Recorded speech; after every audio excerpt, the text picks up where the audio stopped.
Hello, everybody. Welcome back to Crit and Fumble. This is finally happening. What do you guys think? Like, we're here. What's happening? I'm here. Underworld. Episode. I have to go to the washroom. Where these microphones come from? Characters? I feel like I designed this. Are you providing them? We're doing it from scratch. I got my goblins ready, Gavin. Yeah, surprise! We're doing another jokes. goblin quest. Oh no! Man, it has been a long time coming. We were supposed to play like winter 2024. Then there was delays that stopped me personally from playing. So Chelsea was nice enough to step in. There was no winter. Winter just disappeared. It just continued. Gone. We spent it So we couldn't. swashbuckling anyway. Yeah, that's right. Which was a great campaign, but it was great. And then Sean did a short campaign for us as well, or like Basin. two-shot, which gave me a lot of time to just like work through some of the ideas. Like I had a pretty good concept, and a lot of the time when I'm DMing, I kind of let the world sort of unravel as I play. I have like key points, but I don't color in all the lines, and I still haven't. But I've actually had a lot of time to color. Metaphorically, than I normally do. And it's been a lot of fun. It's been really, really interesting to just like immerse myself in this world where I'm like, oh, and it kind of makes me a little sad too. Cause like, if you guys like go left when I want you to go right, I don't want to railroad you, but I'm gonna be like, but the thing that I did over here. This is just a loop trail. Comes right back to where you were. It's one big circle. It's one big circle. Joke's on you. Left and right are the same. So we'll see how it goes. But you can pull the dread thing. You're like, there's actually no trail there anymore. It's just gone. It's just it was gone. an illusion. Yeah. What's funny too is because I haven't DM'd now for a little while.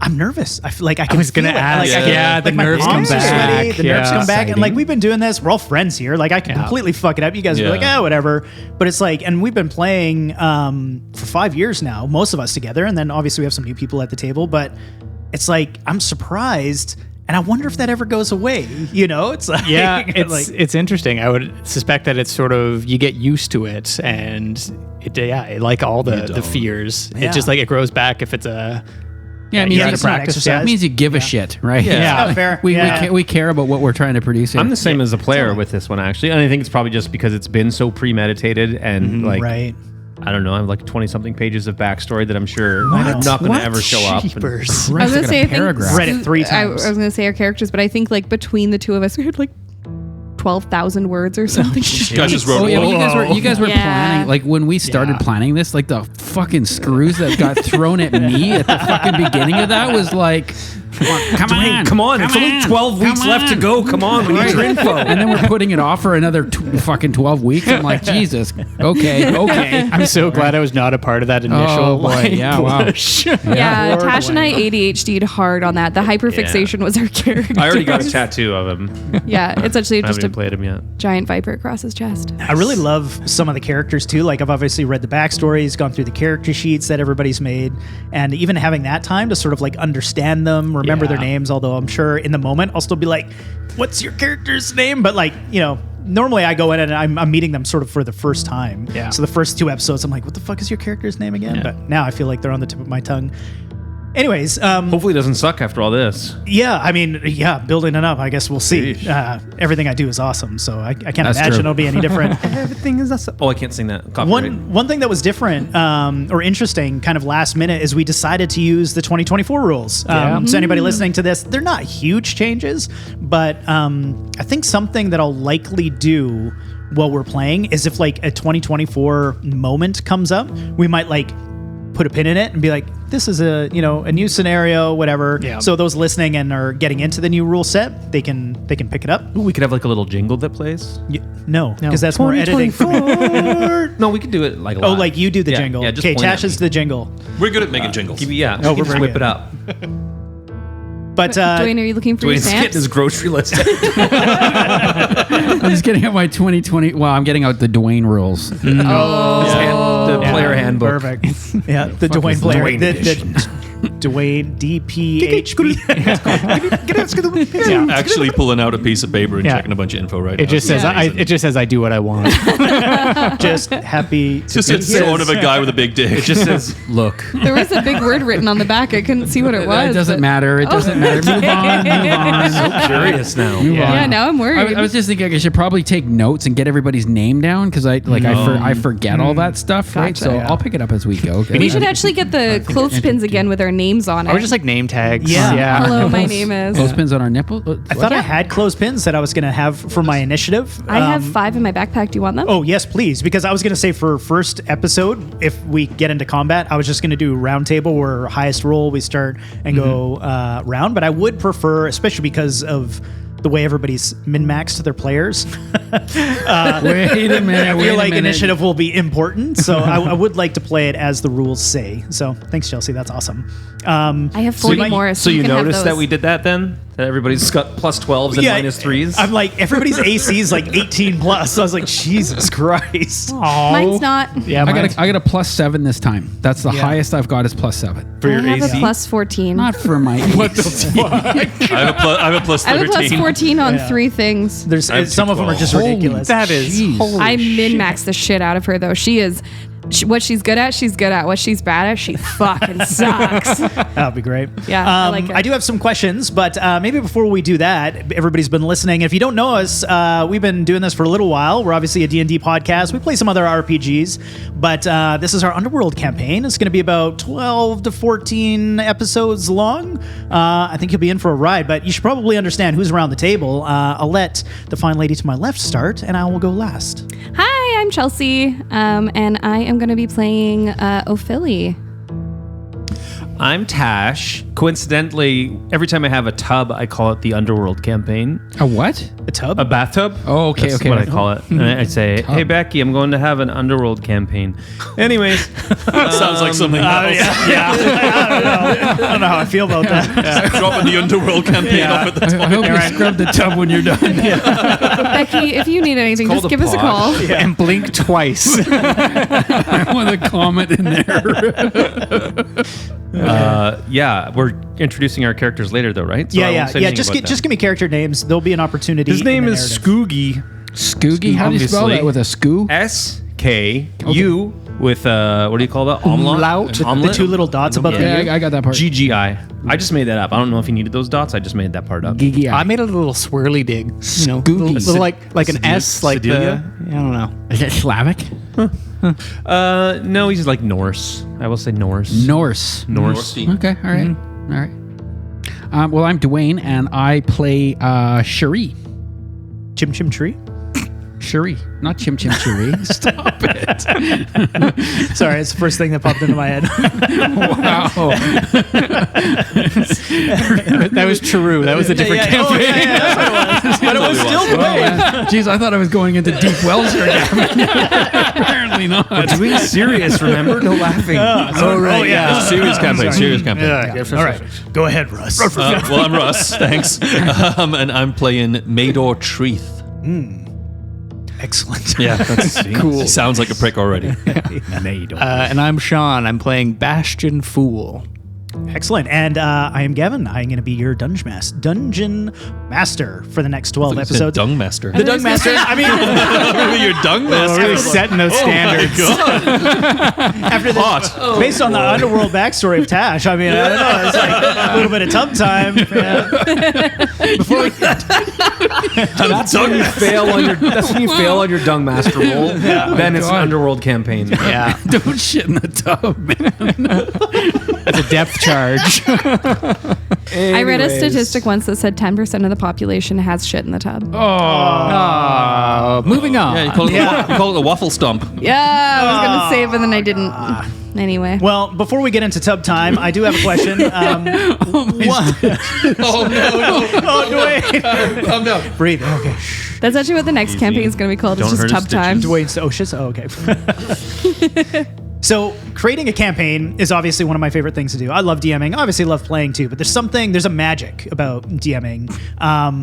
And I think it's just like the evil plotting behind the scenes, the character, the ideas. And it might just be my creativity. I'm not sure. It's something that just scratches an itch. And then I had this thought where I was like, what does everybody else think when they're making their characters? Not as a DM, because obviously you guys are players at the table now. So like when you're making your players, and I guess especially now with the 2024 rules, like how was it? Like what gets you jazzed? What don't you like?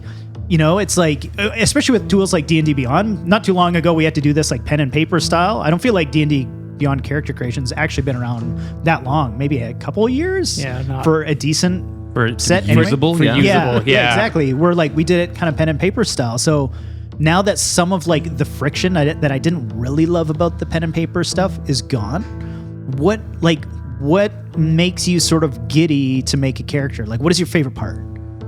I like to, so I'm a big pen and paper person, but with 2024 and I ended up doing D&D Beyond, but I still tried to treat it the same way. There's two things I love. I love being really strategic about why they're good at what they're good at. And I really love that to be tied into the story.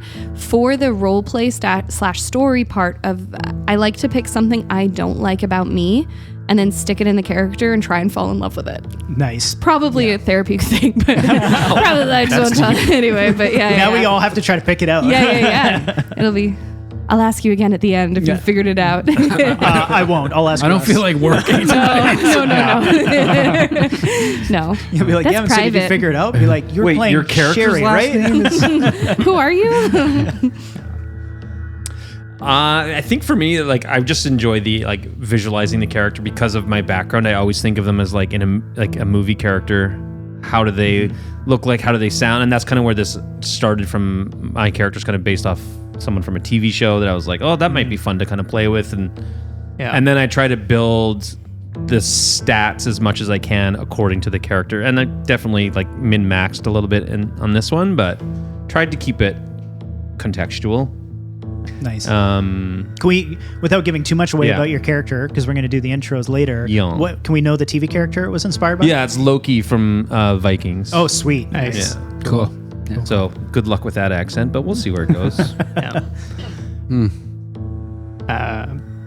Go ahead. Here's a fucking shocker. I'm ready, Dwayne. I don't put a lot of planning into my characters. So what I get jazzed about is just like, for me, what I think about Cherie is just like, you know, kind of like trying to find out who she is as we move forward. So just planning like what kind of character do I want to play, and then just letting her unfold as we go. I actually really like that. It's like, actually, I'm a little jealous that you're able to do that because I feel like I overthink mine, and you're just sort of like, this is the person I'm playing, and you're really good at just like rolling with the punches, you know. And it's like when key moments have, you're like, oh yeah, like you're like a yes and, you know. Absolutely. I love that. It's so good. Yes, Sue is a virgin. It's great improv. That's good. What? Well, I'm still, again, pretty new. So one thing, I'm still learning how to do a lot of this. And as we learned in my last campaign, apparently I don't know how to make characters very well, even if I'm using D&D Beyond. Darwin was great. Darwin was awesome. Yeah. Darwin, but that's okay. No, just like thought your name after 12. That was just like Doug, man, he was cool. real memorable. Yeah, really big on Origin of Species. Darwin that was No, I think like so far. That's so stupid. Breathe. Don't laugh. You get your yucks out now. Yeah, so far I've definitely, kind of like what Chelsea said, I've kind of delved into maybe darker parts of myself. You know, like parts of me that maybe I've caught myself being like that I don't like, and then I bring them to light. So Interesting. In the tub. in the tub when I'm waffle stomping. Underworld. So yeah, I think I do a little bit of that, and I think I also, and again, even to like borrow from Tash a little bit with the video thing, I think I try to animate the character in my head. I try to see it as art. I try to see it moving in a world and try to bring it to life that way. Thanks, Dwayne, for He's just totally walking away. This is what happens when you miss a railroading week. my. Yeah. I was quiet when you were talking. Wayne He's hasn't just laughed laughing in in 2 the weeks. background. over there. He had to go to the bathroom I to. think he has another hernia now. Yeah, so I think like, just try to pull out those darker parts of myself that I don't like, and exercising that demon. I think that's kind of a way to look at it as well. Like, and maybe even appreciating that darker part of yourself, because it's what wholly makes you, right? It's like everything. We're not just perfect beings, right? I think that's like one of the fun parts about not just D&D, RPGs is like you get to play people or characters that maybe are parts you love and wish you had, right? But or the opposite, like you're saying, where it's like darker parts and you know they're there, and you're like it's giving you this opportunity to sort of play with it, but in in like a safe area that feels less like close to the heart, And one thing I've discovered as well, like, because again, being so new, but one thing I've definitely leaned into, and what I'm more interested in, is I love voice acting. I love doing different voices, and I love acting more than I thought. I mean, I did study in like a little bit of theater in college. Cool. But I didn't like. But I actually kind of really like the acting part of it more than anything. It's so funny how this like hobby brings that out. And I think we talked about it, how I should have been a theater kid and like doing stage, because I realized how much I like lighting and effects, setting moods and stuff. And so how you uncover these little bits. So I like doing voices. For sure. One other little nugget on the character creation thing. I always, at the very beginning, I start leaning into the flaws first, and I kind of build the character from the flaws, as opposed. Well, I guess that's kind of what you're saying too, right? Totally. Like, Let's figure out what's wrong with them and start building them. Whether it's your flaw or like a made up flaw, it's a good starting point. Cool. Yeah. Sweet. How about you, Sean? This is actually the first time like I started playing D&D with 3.5, and so it was all pen and paper. So this is the first time I've ever made a character on D&D Beyond. Oh, wow. And it was interesting. It was smooth. And I do like, especially because I don't understand the 2024 rules as a player that well, so everything's integrated and linked, especially because we're starting at such a high level.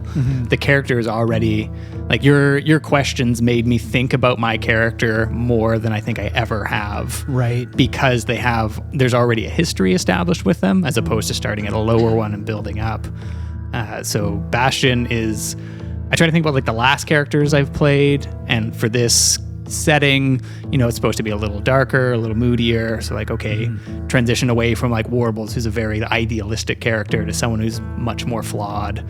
And then it's almost like an amalgamation of everyone's things. I think of like archetypes that I like in that genre, and have, something that is a little closer to me. So I've got that to latch on to, but then a lot of other things that are so antagonistic to my own personality and way of being. So I don't have, I have Bastion figured out, but I'm trying not to like hold on to any of those plans.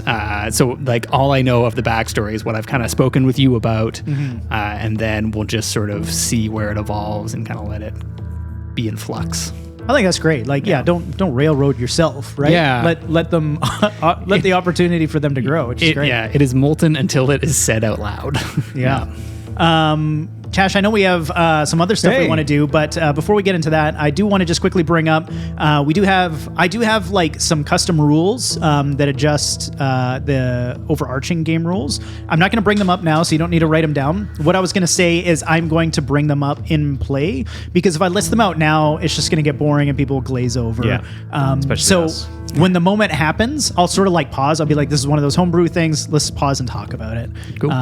There isn't a ton, but yeah, you'll know when it comes up. One, for example, is the one I stole from Sean, which I don't know where you got it from, but is the brutal criticals. So if you get a crit, I like that like one. the max number and then roll. Anyway, we'll get into it when it happens for those who don't know what it is. But yeah, Tash has some stuff that we're going to do, some housekeeping. Well, we've got some new ad. We're going to do some ad reads first. Yeah, we got, got 3 new sponsors for this campaign. That's fantastic. Kind of 4. 4? Kind of 4. Oh, yeah, 4. We're counting 4. Yeah, well, we got 4. So we're going to start off with our 2 newest supporters. We've got Witch Hazel Dice coming on board from Victoria, British Columbia. And for those who don't know, we're up island in Nanaimo. That is correct. So yeah, I'm going to read their ad right now. Let's do it.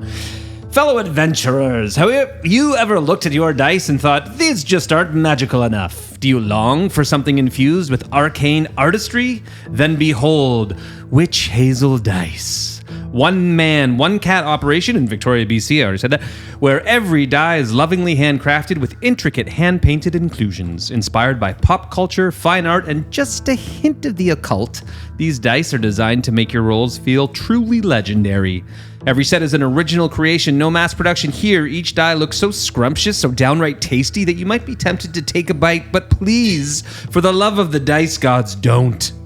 Instead, feast your eyes at witchhazeldice.com or check them out on Instagram at witchhazeldice to witness the magic for yourself. Retire those cursed math rocks and roll with Witch Hazel Dice. Handmade, magical, and absolutely not edible. Seriously, don't eat them.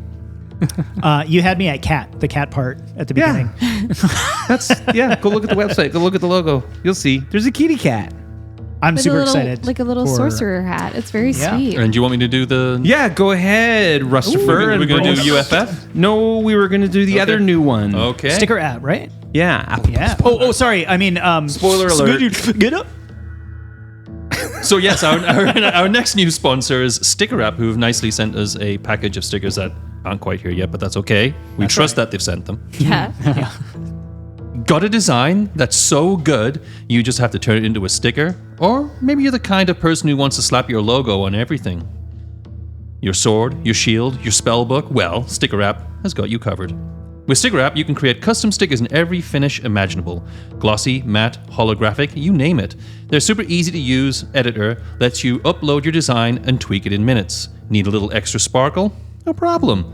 With glitter or holographic finishes, your stickers will shine brighter than a bard's charm. So, what are you waiting for? Head over to stickerapp.com, use code CRITFUM20, that's CRITFUMB20 for 20% off, and start slapping your designs on everything. Just don't put one on your dragon. They might get too attached. Word. Nice. Get it? Because it's so sticky, it will get too attached to the dragon. That's I like funny. It's pretty good. That's I funny. love stickers. I'm addicted That's to the stickers. first time I've Yeah, read you that. see on my I laptop. love stickers. Yeah. I'm slowly converting my kids too. There's like, I give them stickers all the time and I'm like, put it wherever you want. They're like, you mean like even on signs that I see on the road that other people do? I was like, especially those spots. They're like, won't I get in trouble? I'm like, I'm your dad. It's fine. I'll vouch for you. I'll just be like, they're just kids. Speaking of Witch Hazel Dice, so our partnership with Witch Hazel Dice, they have provided us with one of each of us There's a 6 of us. lovely custom D20. Who's filming this?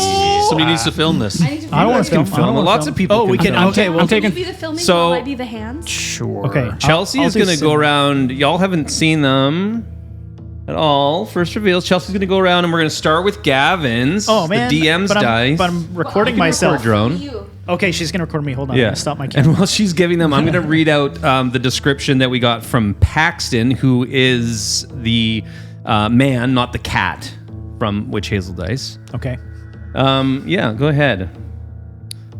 Oh So- my gosh. This one says, I wanted something with a classic, almost vintage aesthetic. The design centers around a microphone styled after the classic Crit and Fumble logo, an old school mic standing tall at the heart of the dice. From the base, green and white resin swirls upward, giving the effect of energy rising around the microphone, like the very essence of storytelling captured in motion. This is incredible. There's like an old school mic in the dice. Like it actually looks like Yeah. a proper microphone. When we went to pick them up, we got a little mini tour, and Paxton actually has like a little resin printer yeah. that they like make all these pieces. If they can't like find one, then they'll make custom ones and paint them themselves. And That's really incredible. cool. Man, the green color, the white, it's perfect. Paxton, thank you so much. So I know this is- probably makes horrible audio, but if you go to our Instagram, you'll be able to see some good pictures and videos of Posting this some stuff photos of- Yeah, I mean, afterwards. This is great. imagine a beautifully clear D20 with some great greens and white combos, like Tash was saying, with like a mic, like a fucking microphone in the middle, and it looks like one. It's not just like a gray blob. There's a microphone in here. Coming up next, we have Bastion's D20. Ooh. Bastion's is, description says, I took a more anatomical approach. The centerpiece of this set is an anatomical heart placed on the top face, giving the dice a striking, almost sculptural presence. Metallic silver and blue resin rise up from the base, reaching and wrapping around the heart like veins of steel and ice entwining around something organic. To bring out the details, I used a silver inking, which makes every line and curve of the design stand out. This is rad. So cool. All right. Gonna make our way over to Maydor. Are we only allowed to use these the entire time? Yeah. This is my main dice. Yeah. now for all Yeah, of that is Underworld. it. Yeah. All right. Maydor's is a tribute to the deep greens of the forest. The resin itself is a lush, almost mossy green, but inside delicate gold leaves are suspended You're not supposed as to if eat it, Russ. caught in a swirling autumn breeze. Running through the center is a thread of black resin, which gives the dice an almost glowing effect. That glow comes from Angelina fibers, thin wrapping strands that catch the light in just the right way, making the depths of the dice feel alive. Gold inking rounds out the look, tying everything together with a regal finish. It's absolutely beautiful. This is the coolest dice I've ever had. It's got little leaves in it. Yeah. Chérie, mon chéri. Sherry's description is, I wanted something fiery, something that captured the feeling of embers glowing in the dark. The base is a bold, opaque red resin, intense and rich like smoldering coals. As it rises, the red fades into a clear resin where holographic cellophane catches the light, shifting and flickering, the fire dancing in the wind. Like fire dancing in the wind. I gave it a matte finish, which enhances the reflective quality of the cellophane, making the glow feel even more alive. That is fantastic. Thank you so much. These are like Totally missed my tray. It works. It works. Classic. Dwayne is It's a just 6. is on point. Oh yeah, I didn't even roll it. I didn't roll mine. Oh, Philly. 4. I don't know if this is gonna work, Pax. I got a At 3. 4, That's it. I don't know. Yeah. Oh, Philly. Okay, Oh, I got a Scoogies, 19. We'll do mine. Oh, let me get the camera. I've already seen it a lot of times, so I won't probably Okay. react as dramatically. But I'm going to look at it while I'm reading. okay. How about that? All right. Oh, yeah. Look at. Oh, I like. Okay. Oh, it's tub time for Tash. Oh, tough Time for my Sounds Underworld campaign, as I call it. For Scoogie, Paxton wrote, I was inspired by the idea of looking through ice, deep, cold, and layered with frozen fractures. The resin is a dark blue, but twisting through it are swirling currents of white, mimicking the way frost creeps across a frozen lake. Embedded within is a Norse symbol known as the Helm of Awe. That little dude there. The Helm of Awe. Its purpose is to invoke fear in enemies, instill courage in its wearer, and shield them from harm. So hopefully that will bring a little extra luck when the dice hits the table. Natural one. Come on, natural one. 9. I'll take a 9. Oh, all right. Nice. Gotta get the low roll. And last but certainly not least is Ophelis. I just got to see this once, so I'm excited. It's better than I remembered. So Paxton cool. says, I wanted to capture deep, earthy feel, something grounded, natural, and rich in texture. The resin is a dark brown base holding a small pine cone at its core, and I do believe that's like an actual pine cone off the ground. It's not like a plastic one. Scattered throughout are delicate flecks of gold and copper, subtle but warm like hints of buried treasure beneath the forest floor. The real standout, though, is a streak of icy blue, a striking contrast against the deep tones.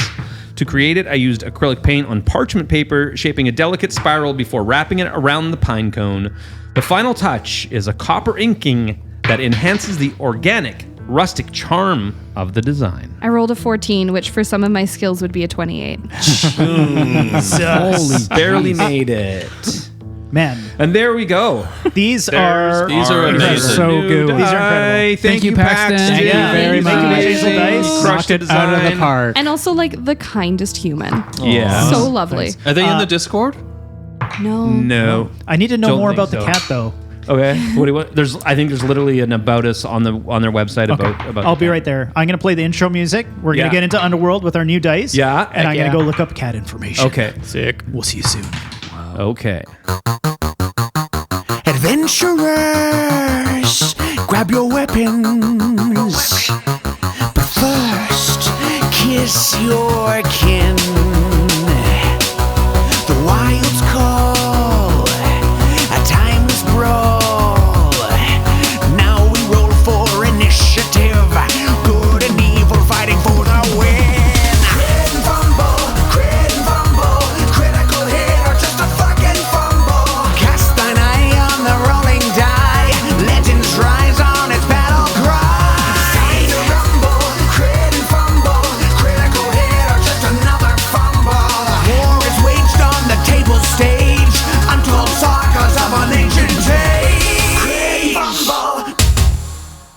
And that's why nothing is real. Mine's shaped like a snow shovel. What? Your die? Yeah. Your D20? Oh, sweet. Dwayne lost his. Like actually went I off the table. actually think went Dwayne would into do the better with a register. paper towel than he would. Yeah. Dwayne's rolled his so many times it's turned into a golden color. changed it. Whoa. He broke it. I broke it. So, So I guess I should play is there going to be music some, or some something? music. This is Yeah, awkward. we It's so should. weird when you're at a party and there's no music. Yeah, there's nothing to listen to. whoa, geez, yeah, whoa, whoa, it's this started is cool. loud. Party's Is crazy. that Evanescence? Should we just Bring Me to start? Life? This looks Was like a that- good time. Oh yeah, I like that. Thanks. It's just a dice tower Bring that me I to shrunk. life. Yeah. Right as we. Yeah. You can kind of see. If you got a mini D20, you could still use. Okay, sorry. Go ahead. No, it's fine. It's fine. I want to hear. Listen. There's some big holes in your crow. It's a raven. Thank you. Is it called Cheryl? Sherry. Yep, it is now. Machete. All right. It's actually my mom's name. Are you ready? Sherry? Ready. Cheryl. Should we get into it? What are we doing? No more jokes. Starting in Underworld. Do we have to start calling you Daddy again? Yes, absolutely. Daddy. Daddy. I like it. I like it. I like it. Well, Unless that's we're not in the fun. unless we're in like a role playing scene, then don't say that. Like with where role play it? Yeah. I can't call you daddy? That's actually the only time it's legitimately acceptable. Yeah. Oh, I need a quick sip of we my beer. lost I'm nervous. listeners I'm today. nervous. It's okay. You got this one. It was You- hearing you got Daddy, it, Daddy. again for the first time Yeah. in 6 months. Here we go. Thanks, daddy. He's already read. We begin our adventure through the cold, indifferent eyes of a snow owl as it silently glides above a frozen wasteland.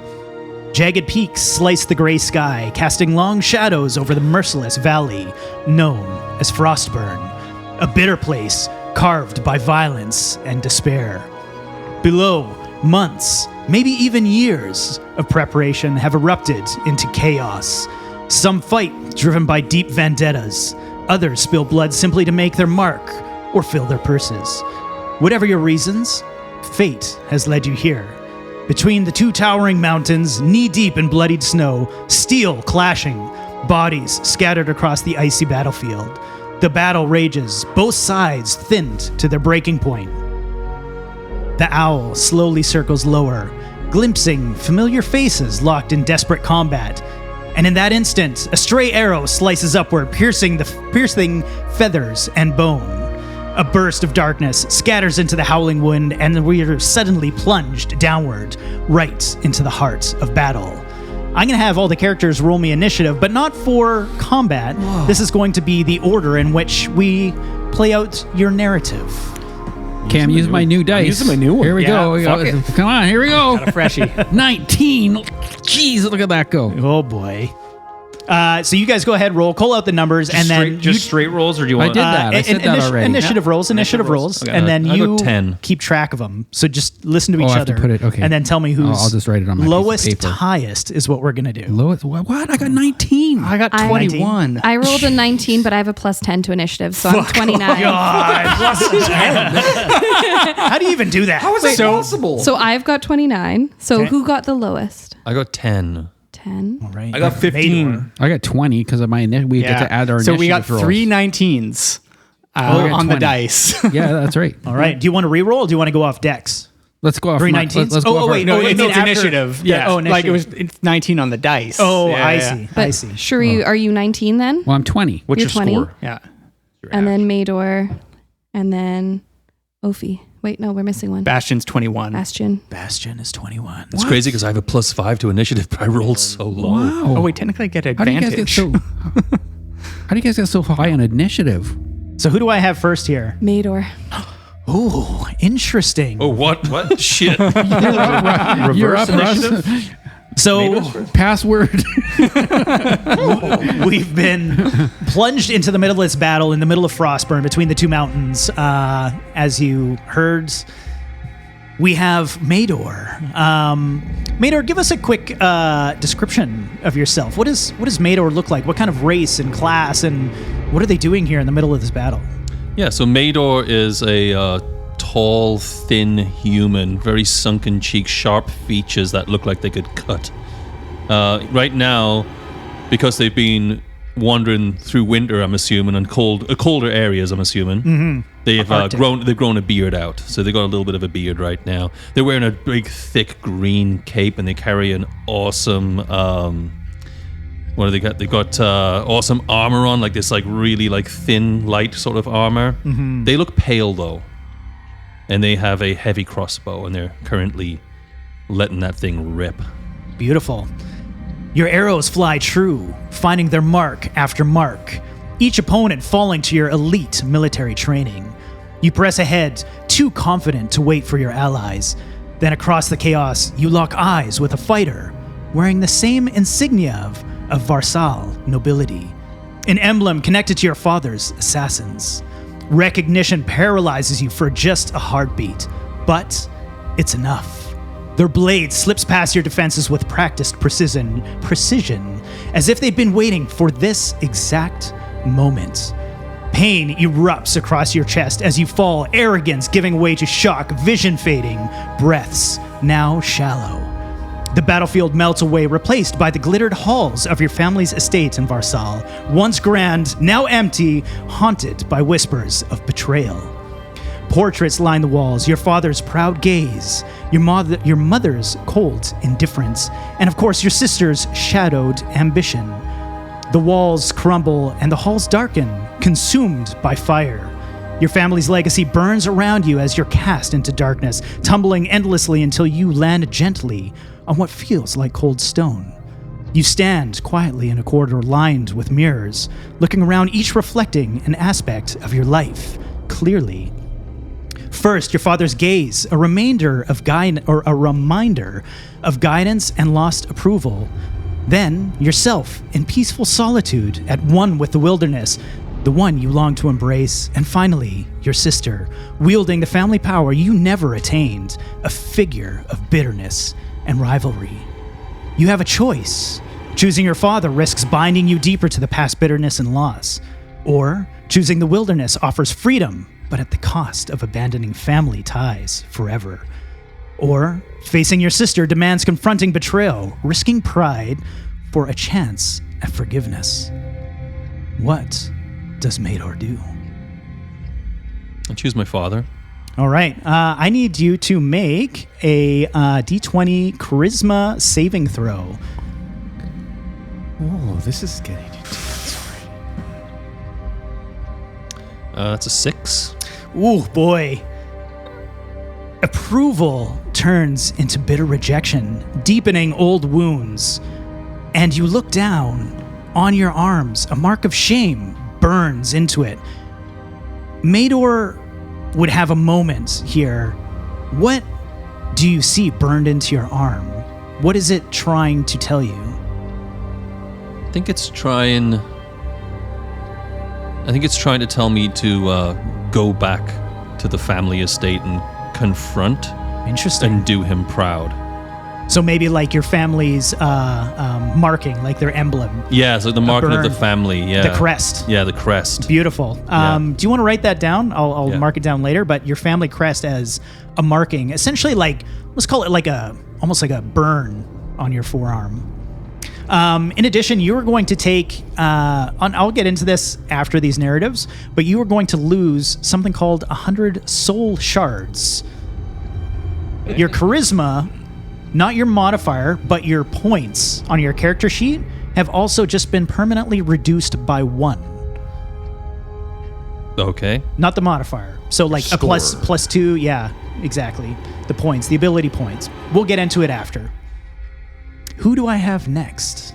Scoogy. Oh boy. Oh, Scoogs. Scoogy. I don't know about this Scoogs.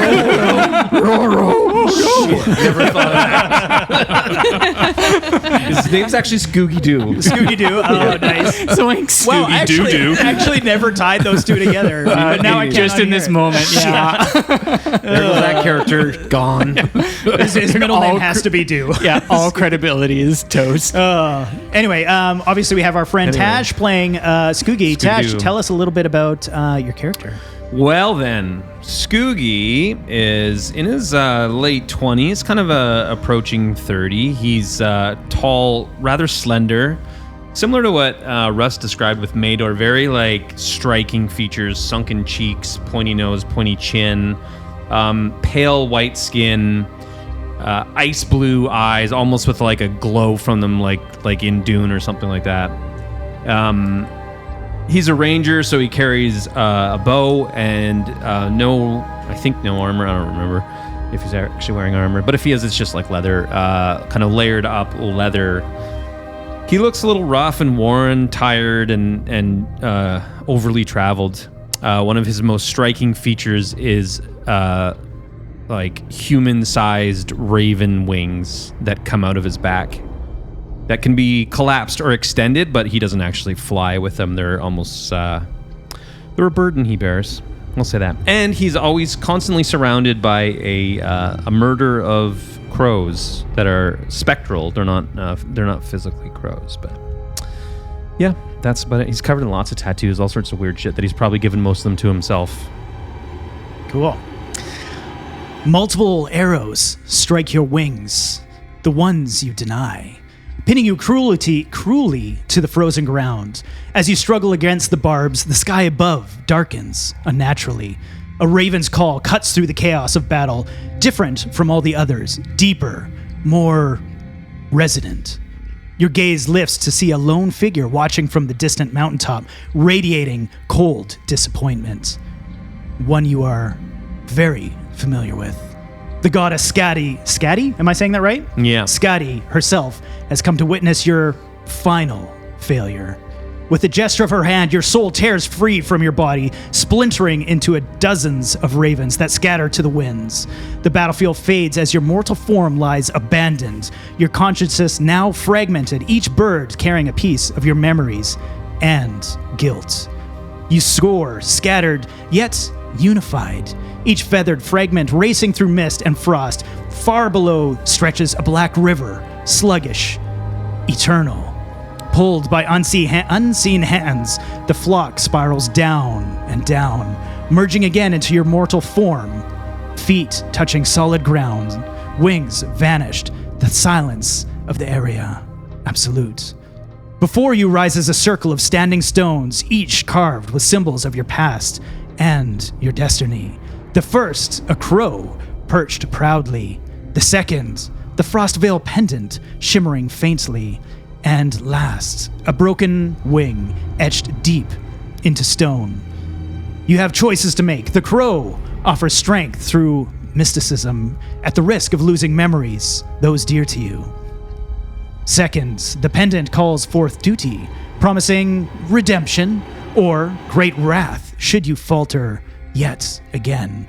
And finally, the broken wing whispers of sacrifice, weakening your divine connection in exchange for forgiveness and peace. What does Skooky choose? Does he know like those meanings and themes for each? Does he know, like, does he feel those? I feel like he would. Yeah. Well, what is I don't think Skooky that right matters. now He in this immediately moment goes of death? for the pendant. The Frostveil pendant. So immediately goes for the pendant. I've read your backstory and I know it well, but give us just a super quick hint for those listening that are kind of like, what the fuck is that? Skooky has been in pursuit of this relic for over a decade. It was originally created to protect his village from winter storm giants. His village was raided, his uncle was murdered, and the pendant was taken. And he was in his he was about 16 or 17 years old at the time, and was sent on a mission to reclaim it. This goddess Skadi that you mentioned gave him a few extra powers. It's kind of where his ranger magic sources from, I imagine. And he set out on this mission to reclaim it. On his first attempt, he did recover it, and then it was taken back from him on his way back. So the end of that part of the story is that he comes back to his village having failed. Permanent winter sets in, essentially makes it unlivable, and he is cast out in exile and told to never return unless he has the pendant. So in this moment, these stones that rise out of the ground with the etched symbols, your instinct is to reach for this, the Frostveil pendant. Yeah. Go ahead and give me a charisma save. Charisma. With the new witch hazel dice. Let's use that new one. Is a 12 plus 2 is a 14 on total. Duty weighs heavily, but clarity follows. You gain something called Blessing of Clarity. It will give you advantage on wisdom saving throws until your next rest, but a subtle mark reminds you of your past failures, one that faintly burns into your forearm. What would this marking be? What would it symbolize in Skoogie's mind?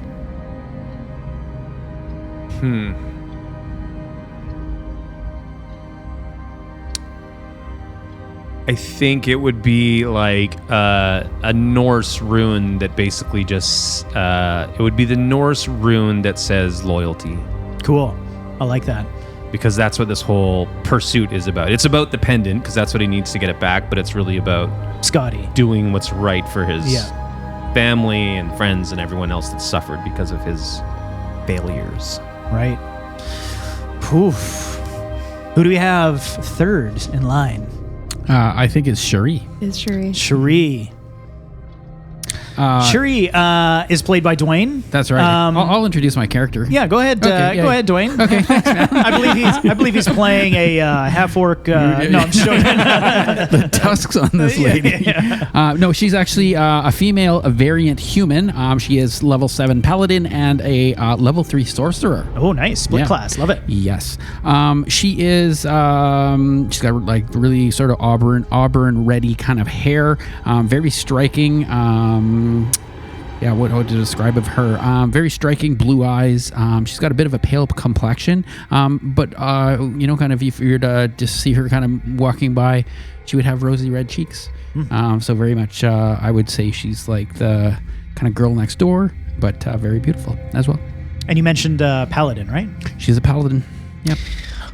Your spell crackles through the chaos of battle, raw magic unleashed, but as you channel power, darkness from within you mixes with the divine light of your paladin oath.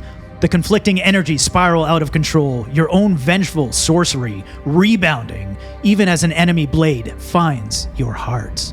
Radiant light and shadowy energy pulse through your veins, battling for dominance as they consume you from within.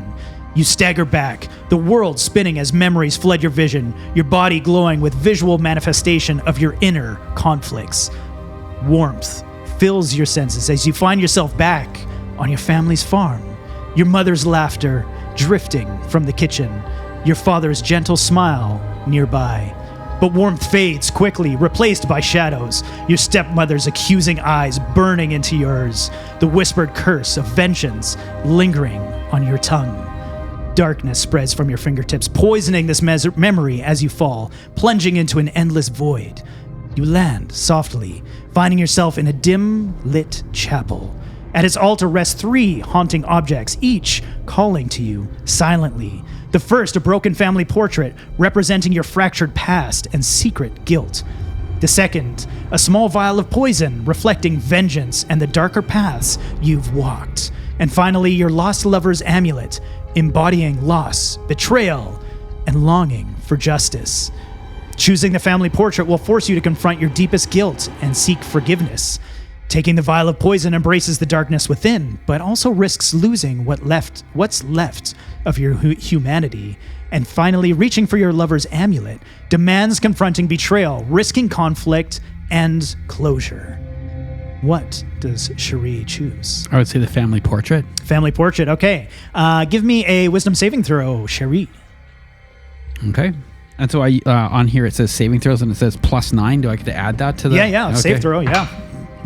So I got 13 on the dice, +9 is math, 22. 22, beautiful. You find your forgiveness and strength in your family's memory.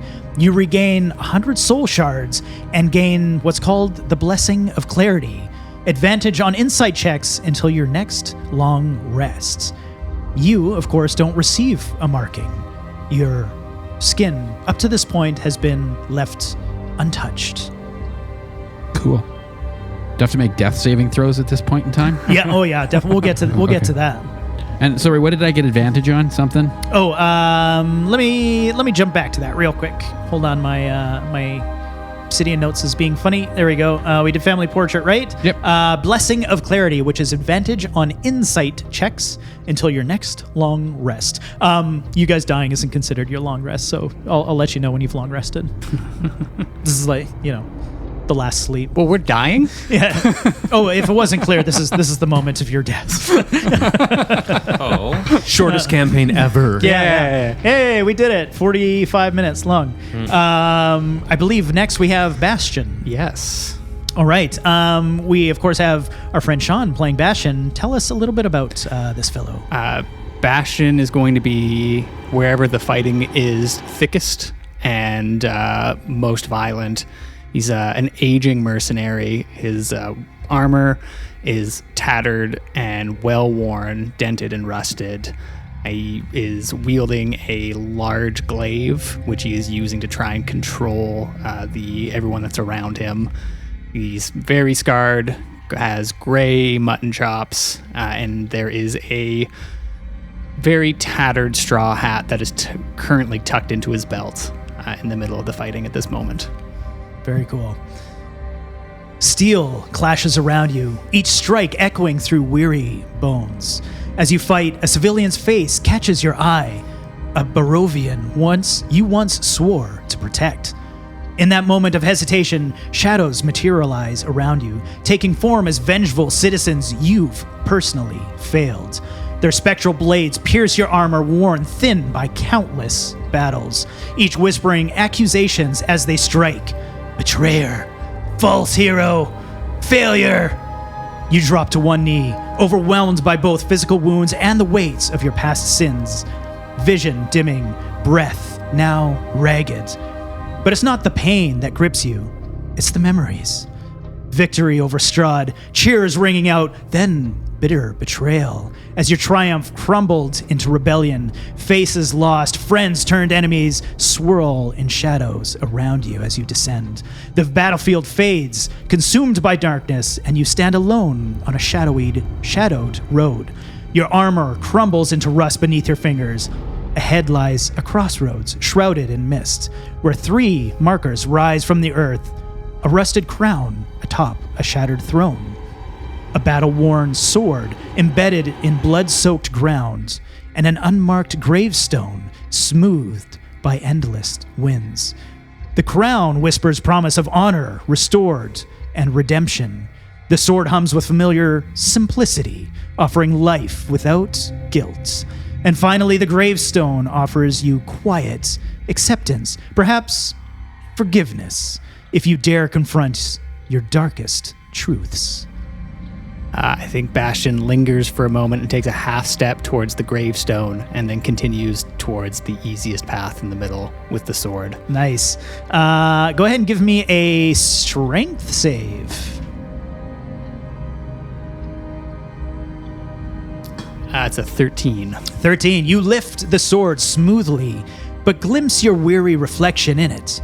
You gain strength of the lost warrior, a +2 to all attack rolls until your next rest, but feel hollow. Feel the hollow futility brand you with regret. A mark forms on your forearm, something as a reminder of this moment. What would that be? What would Bastion be thinking of in this moment?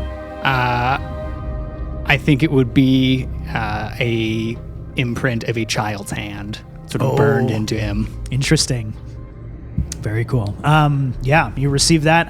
If you need the stats later, just let me know, and then I'll give them to you guys. Perfect. Finally, we have Ophelia. Whatever. I'm going to get it wrong 100 times. Which is, of course, played by our good friend Chelsea. Chelsea, tell us a little bit about her. Ophelia is, she's a half-elf, or she would appear to be a half-elf at least. And probably the most striking thing about her is how unstriking she is. Very plain, very boring. She's a rogue, and she rogues about because your eyes almost slide off her. She's so plain. Right now, she looks tired. She's been away for a couple of weeks and has come back probably fairly recently to this. And I would say she spent the last decade traveling with her best friend Skoogie, and she doesn't usually let her eyes off of him for very long. And now I think she probably has looked back just in time to see him die. Yeah. Well, in my narrative, a little different. Go ahead. Yeah. But similar. Yeah. Through the chaos of battle, panic rises in your chest as you desperately scan the battlefield. The one you came to protect is nowhere in sight. Another moment of failure replaying in your mind, yet again. In your moment of distress, your hand instinctively reaches to your chest, clutching something hidden beneath your tunic. An unfamiliar power surges through you. Cold courses through your body as if from nowhere, crystallizing your blood and turning your eyes an unnatural ice blue. This mysterious energy radiates from you in a desperate outburst of anger and tears, but the strange magic overwhelms you, freezing you from within. A sharp pain pierces your chest as crystals form around your heart, driving you to your knees. The chaos fades, replaced by silence. Your heartbeat now slowing. Vision blurs into memory, the warm lake of your youth, sunlit, sparkling across the water. But warmth quickly turns to frost as the lake now freezes, cracks racing outward, shattering beneath you. You plunge downward, falling endlessly into the icy darkness, your grasping hands finding nothing but emptiness. You land softly, the void gently placing you in a mist-shrouded realm of shadows. Ahead lies a frozen lakeshore, ice reflecting 3 haunting images clearly before you. The first is your younger self, carefree and hopeful, a symbol of innocence now long lost. The second, your friend Skoogie, wounded and dying, desperately reaching out towards you. And finally, the frost veil pendant, the very thing that brought you to this battle, shimmering beneath the ice, quietly beckoning. Saving your younger self may restore innocence, but risk losing your emotional resolve. You could choose Skoogie, but risk revealing your secret and just jeopardizing trust. Finally, choosing the pendant ensures Skoogie's quest at the cost of your own heart. She chooses Skoogie. Ooh. I need you to roll me a dexterity save. I rolled a 3, but I have reliable talent, so that brings it to a 10, which gives me a dirty 20. Dirty 20. Holy shit. I have a plus 10 to dex. We went from 3 to 20. Yeah. All right. We'll play it out.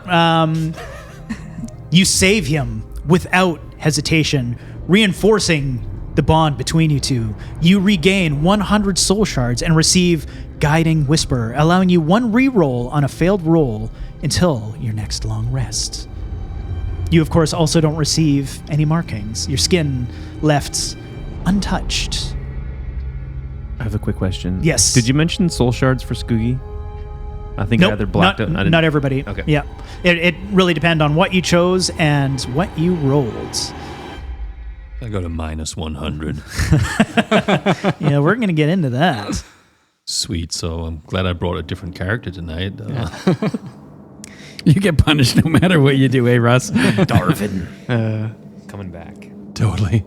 You all awaken to a cold, empty silence beneath a sky drained of color.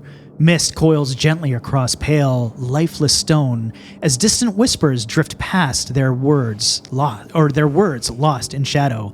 Ahead, a weathered stone pillar glows faintly with etched, cryptic writing. Surrounding its base, the remains of someone less fortunate, a tool in their skeletal grasp. And just beyond the pillar, ghostly echoes of yourselves stand upon a stone bridge, emotionless, eyes staring blankly into yours. You notice they're wearing your equipment, and now as you look down, you realize you wear nothing but your undergarments. Nearby, a child quietly tosses painted stones into a bottomless abyss, paying you no heed. I'm going to quickly set up the map, so I'm going to pause here while you guys ponder that, and then we'll pick it up from there. We're back. Thanks for letting me set up the little map for you guys. No, there. thank you. Just the one. Thank you. Oh, There's yeah. the most Yeah, that's it. Great. I adorable, look forward to this. little This will be terrifying nice. child. Yeah, so you What's she guys doing over there? have what you would imagine landed in some sort of realm. This is definitely not where you're from. I'd imagine your character, we know where you are. I don't think your characters know where you are. Right. And as I said, on this stone bridge, you have figures of yourself kind of ghostly standing there, just staring blankly at you, wearing your gear. None of you have gear on. You're just essentially in your underwear. And the stone pillar in front of you with the etched writing, and the girl off in the distance just throwing what looks to be painted stones. Scoogie doesn't wear underwear. Oof. But it's so cold. It's really cold in here. Just wanted to tell everybody it's cold. What do you do? Yeah, Bastion will look around at the people around him. Does he recognize anyone, like the people that are around him right now? I would think so. Like, you guys came to this battle together, so you don't look different. You look like yourselves. Right. You don't look ghostly or ephemeral. You know, it's So we are all familiar with each other. yeah. Unless you've decided otherwise, but Nope. I didn't pick that up in the backstory. So yeah. Does anybody know what's going on with the little girl over there? Are we dead? I think we might be. It's clearly it's not dead, or we would be in front of our gods. Well, this is just fucking great, isn't it? This is just a figment of our imaginations, I think. I don't think so. It's a pretty real figment, if you ask me.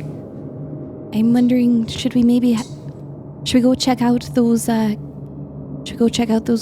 and see if we can get any of our shite? Anything to get this out of the way. I say we go around the right, away from the terrifying child.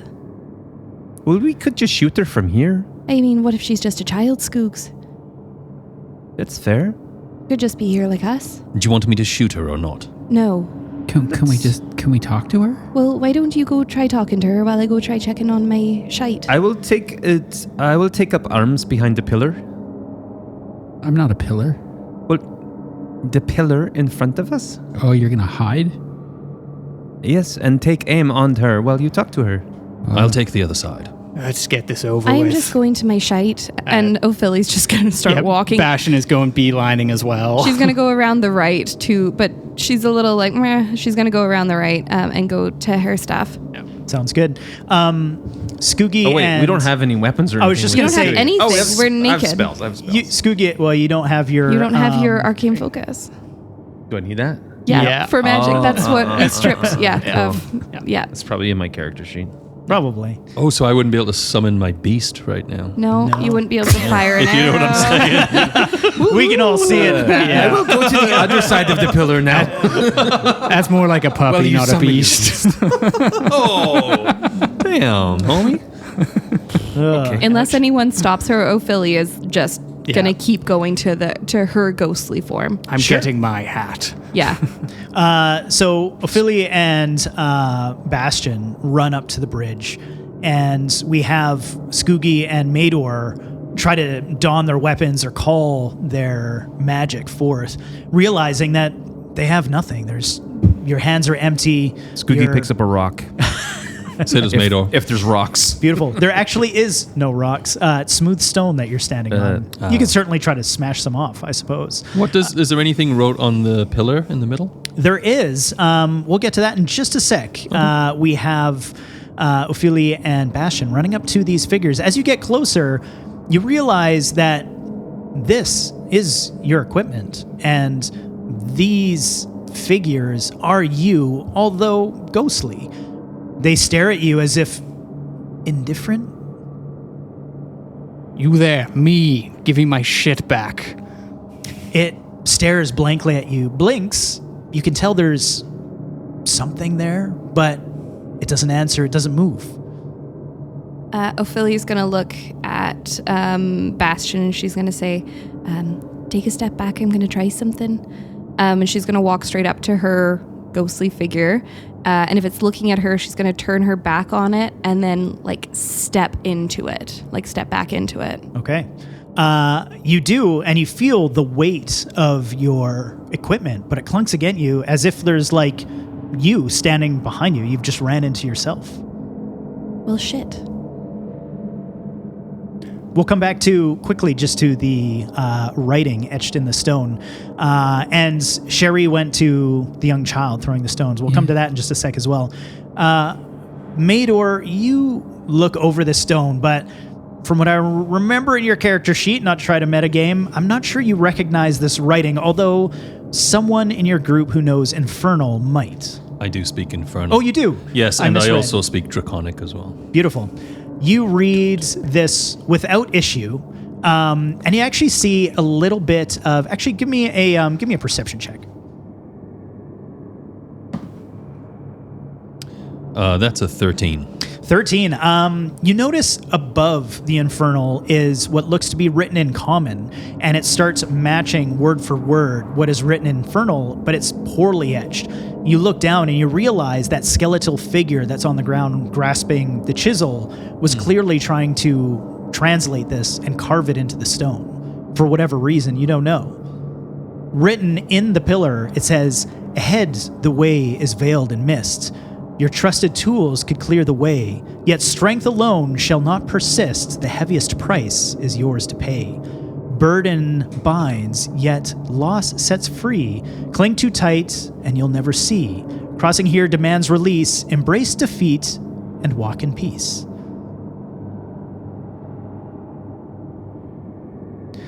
Sherry comes up to the child, and she pays you no heed. You can hear her sort of humming to herself. And she has a nicely woven basket full of these beautiful stones. And as she's tossing them in, she almost seems to like make a whisper. And you see it just disappear into nothing. There's no sound when it lands. It goes on for what feels like forever. But as she's throwing these stones, give me a quick perception check.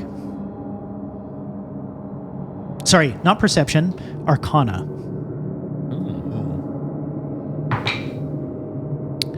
13 and 2 is 15. Beautiful. One stone in particular that's in her basket and hasn't been thrown yet is just radiating with a very, let's call it not dark, strange energy.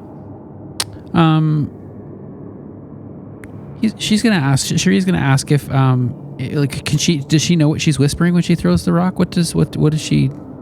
It's sort of under her breath. Like I don't even think even if she was whispering loudly Right. that you'd be able to pick it up. Okay. She's gonna ask if she can if Cherie can try to throw the stone. The little girl, particular stone or Yeah. just any stone? No, the particular one. Okay. Why don't you sit down? Sure, she'll sit down. Cherie will sit down. Do you have a name? My name is Cherie, and yours? Oh, Ellie. Ellie. Yeah, Eleanor actually, but everybody just calls me Ellie. Okay. What are you doing? Waiting. Waiting for? Well, someone in particular. Not sure exactly what he looks like, but I think I'll know him when I see him. Oh. How long have you been waiting? She pauses for a long time. I've come back here a lot with rocks. For a long time. I'm not entirely sure. I saw you looking at one of them. Did you want to try? Yeah. I find looking at it and thinking about what you're trying to get rid of and releasing it to... She peers over the edge and looks quietly for a moment, her hair just sort of like drifting around her. Whatever's down there. Here. And she sees you looking at that one in particular. I wish I had it right here in my notes, so I got to dig for it for a sec. She hands it to you. So when she how is it different than the other rocks? So the other rocks are kind of more like obsidian black colored, or no? These are all just pebbles. They've been painted. Okay. This one as well. But it's just has an aura to it. Give me a roll of a D4.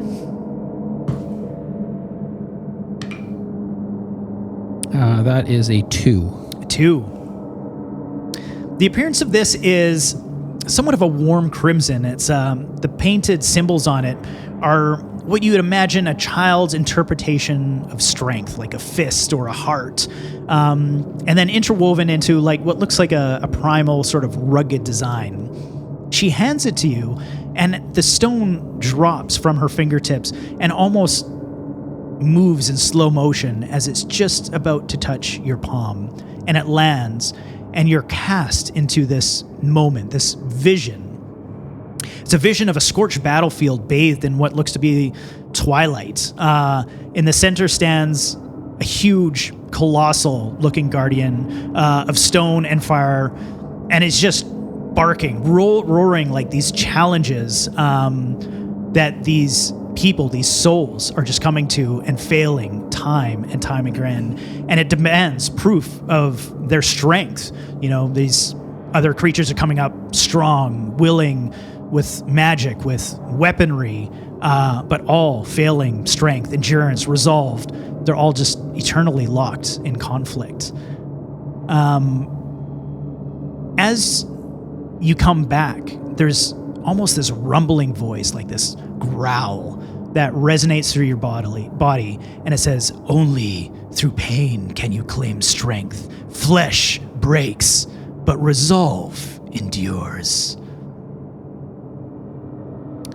We're going to quickly zoom back towards Ophelia and Mador dealing with the Bastion. dealing with their equipment. I knew I was going to screw up someone's name. Ophelia has at this point turned around so she can feel the shadow, but she can't do anything with it, correct? Imagine Or like you're can she, grabbing like, yourself. pass? Yeah, okay. Yeah. The thing that she brought with her, she's going to try and see if it's still sewn into the chest area of her jacket, or her tunic rather. You have a lot of equipment. You have your gear, your leather, your weapons, your pack. It's all there. But this one thing is missing. Fuck. Bastion's going to walk up and just with a skeptical and sort of off-put air slowly like try and take the hat off of himself and just like strip himself of his own equipment. Sure. Yeah. You do easily. This ghostly figure just sort of like, you know, as if you were letting someone take your own gear off of you and you were just like standing there letting them do whatever. You take off the equipment and you now wear it. It's yours. You feel it, the weight, the dents, the blood on your blades, all recognizable. It's uncannily yours. Just fucking take it. And he like looks down at Ophelia and then begins to wander back off of the bridge. Do you head, which direction are you heading, straight or back? Back to the group. I think is he able to see the little girl from where he's standing? Definitely, yeah. Does he recognize her? No, not at all. Then like his heart rate just sort of drops. Yeah. Nice. And yeah, he just sort of like takes a moment to like steady himself and like unshake his hands as they were. Okay. Yeah. Ophelia doesn't trust any of this, especially with that being gone. So she's not going to take her gear. She is going to observe Bastion though, and his gear. If it seems right, if it seems like it's interacting correctly with what little she's seen of Bastion. Okay. So give me a perception check as he walks away. Bastion walks towards the rest of them near the stone pillar. 40 what?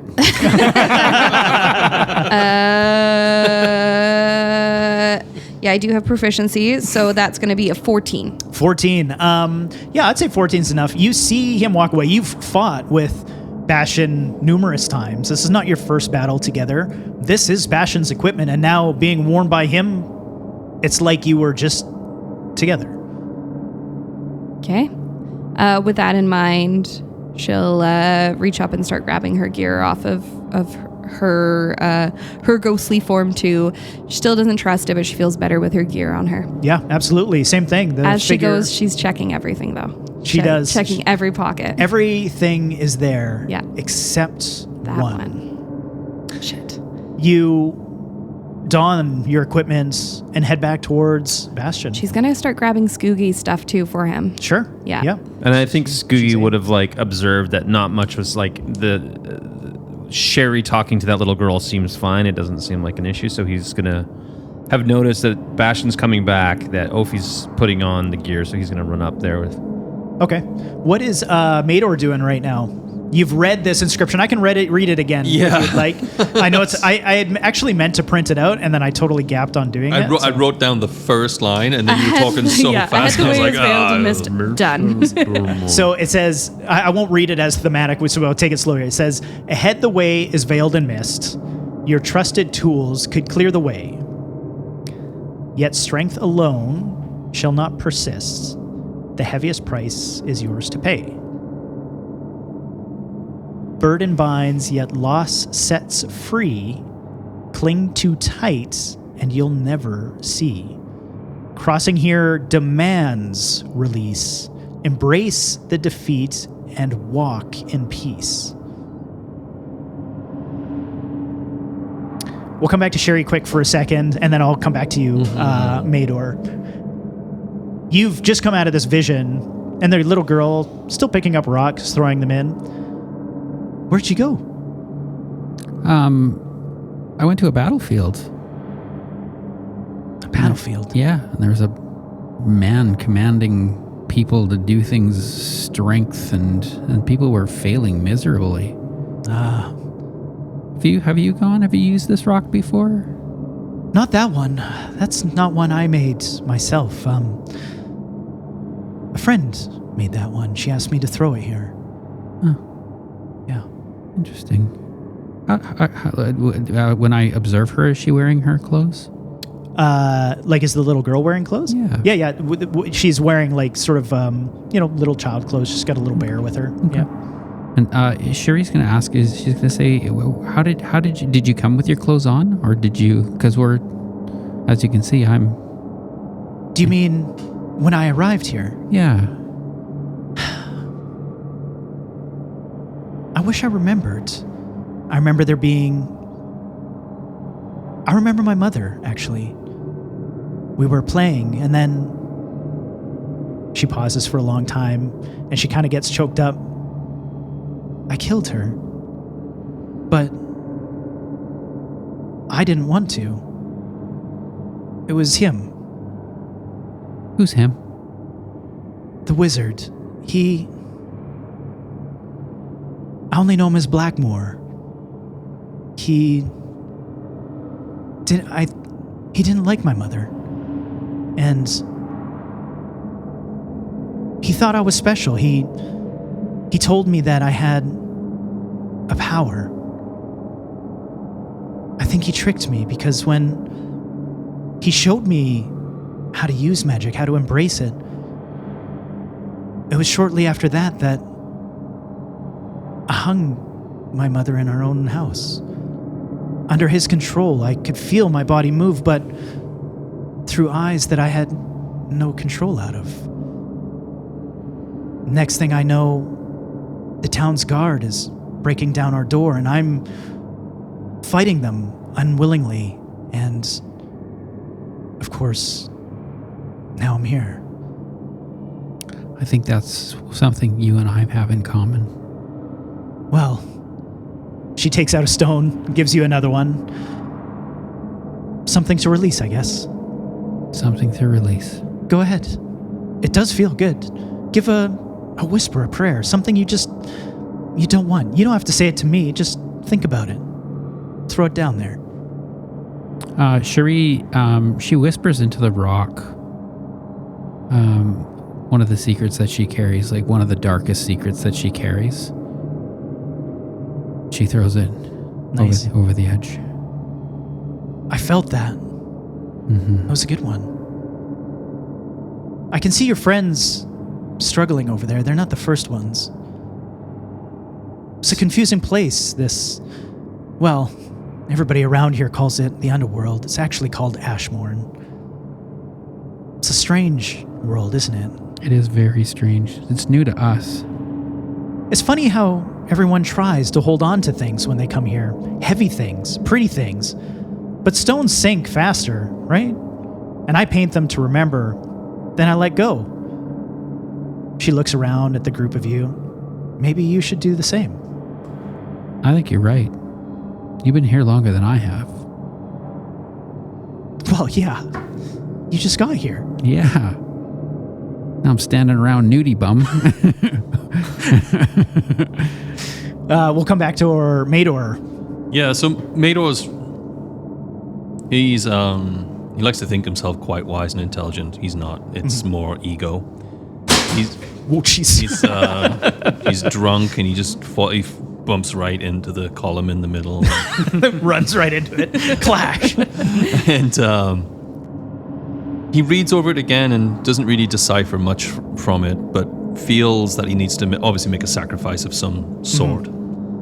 He's going to go up to the girl. Okay. So I'm going to go up to the young girl, and because I kind of overheard what the young girl and Cherie, thanks Dash, were talking about.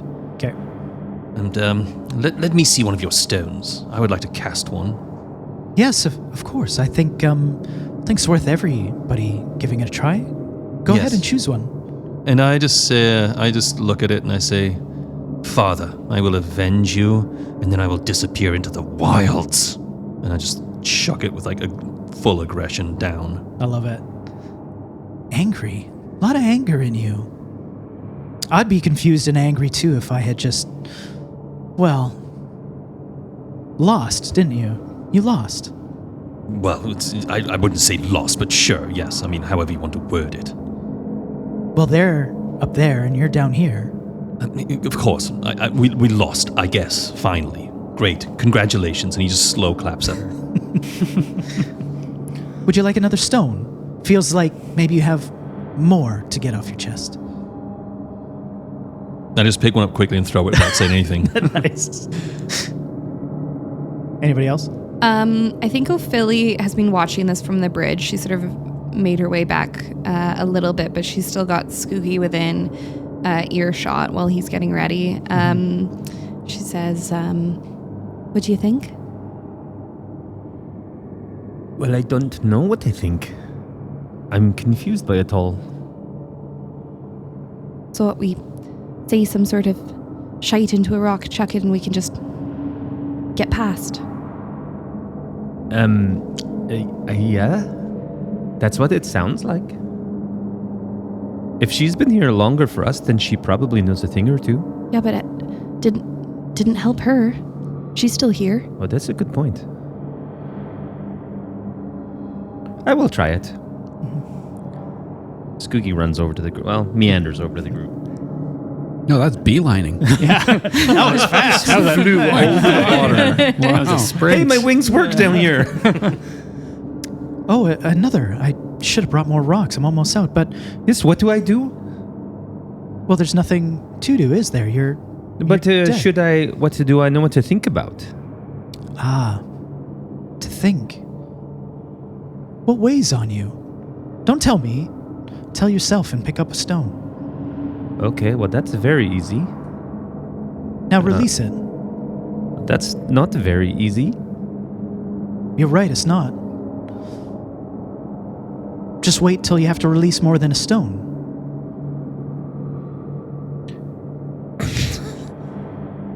Tash! I didn't say anything. Dropping another Underworld. Yeah, Skoogie, it takes a minute and actually kind of like goes on a bit of a walkabout with his stone in his hand and like kind of muttering to himself and eventually comes back to the edge and does a very graceful. He tries to skip it as far across that pond in front of us, which we can probably never see the end of. He tries to skip it as far as he can.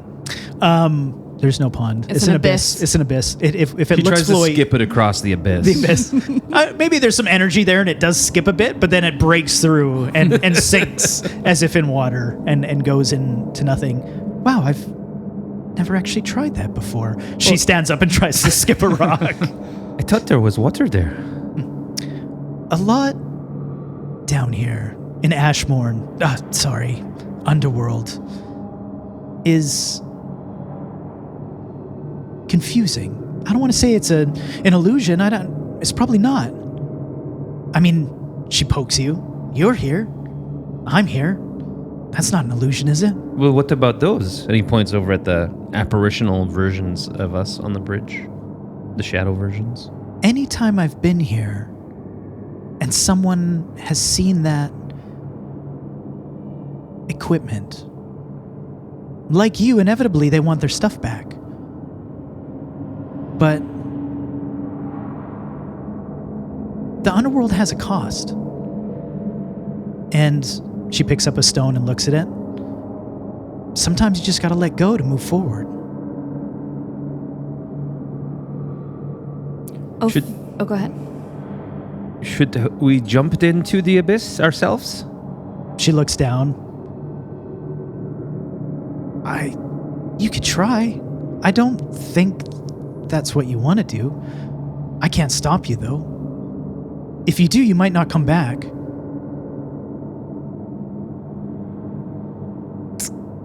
Okay, thank you. Bastion will control. grab a rock from her. You have one for me. Of course, I have at least a few more here. And you just think about something you're trying to let go. Try is maybe not the right word. I find something you should let go of.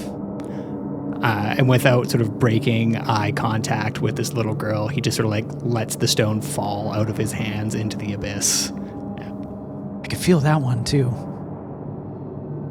That one's heavy. Yes, it is. And then Bastion's going to walk back over to the bridge from here. Yeah. Ophelia's going to come over. She's been listening to it all, but keeping her distance a little bit and kind of scouting around. She doesn't trust nothing's going to come and sneak up on her. Mm-hmm. She's going to take a knee beside the little girl.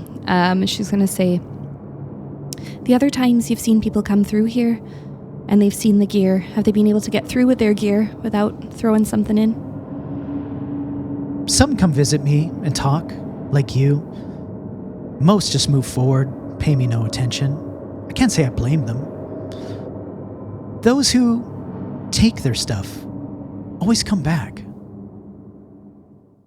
That's the only thing I've noticed. My music just stopped. A really good time. It was good timing. It was creepy. Yeah. Ophelia's going to sigh. She's going to look at Skoogie and she's going to say, I think we've got to go put it back.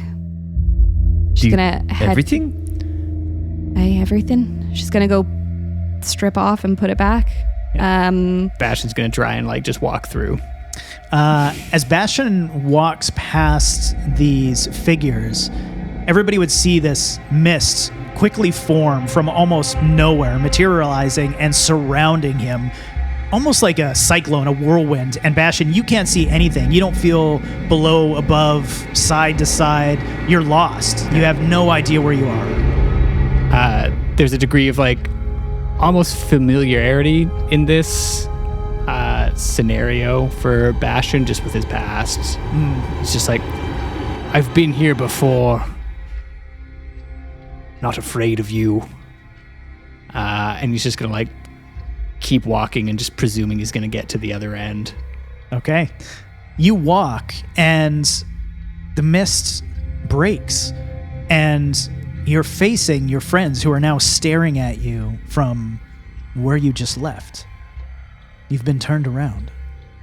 I think we've got to take it off. Skoogie runs up to the edge of the abyss and throws his hand axe in the abyss.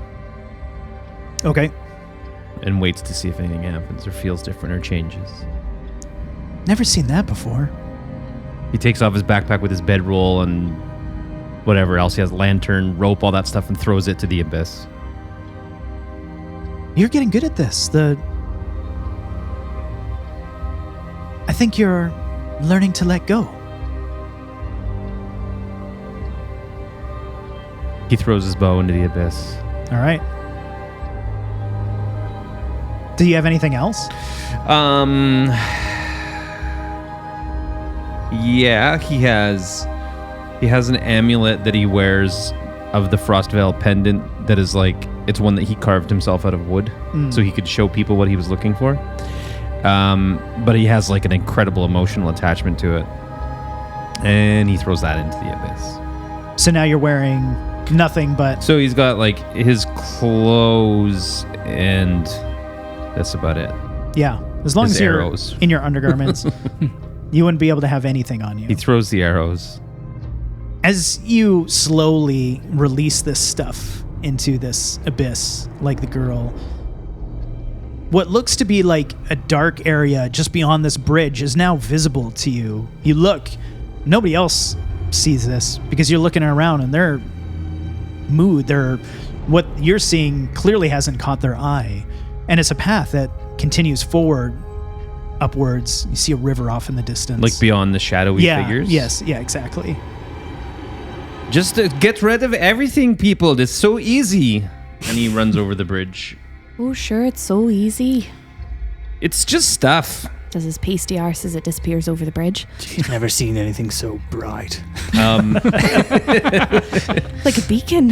As he gets to the shadowy, there's like an opening for him, like an obvious way to go for them, or does he still feel like he has to like break through this line of? No, it looks totally themselves? clear. Okay, then he just goes forward. Yeah. Okay. Let's go. Mador asks the girl, "Can I have another one of those rocks, please?"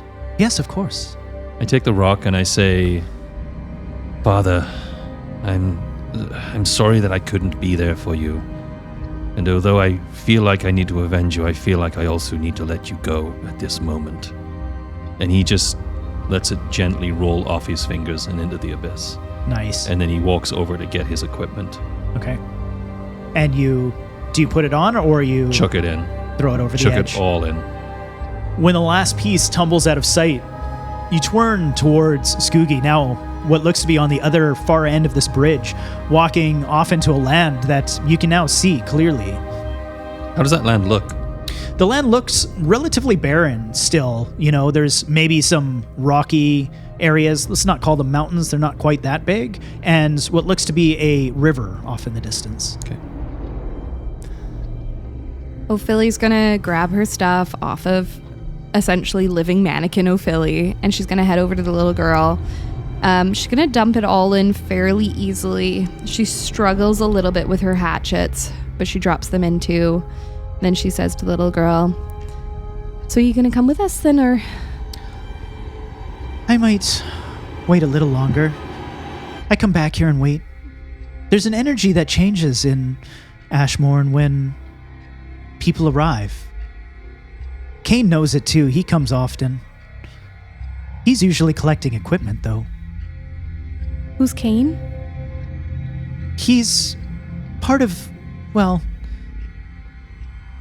I guess you could call it a market. Not quite. There's maybe 2 or 3 people there. He collects the stuff before they do, doesn't he? To stop them from gaining more power. I just come here to wait for Blackmore. One day I'll meet him. I think he's what ties me here. What are you gonna do when you meet him? She looks at the rock and throws it over the edge. That,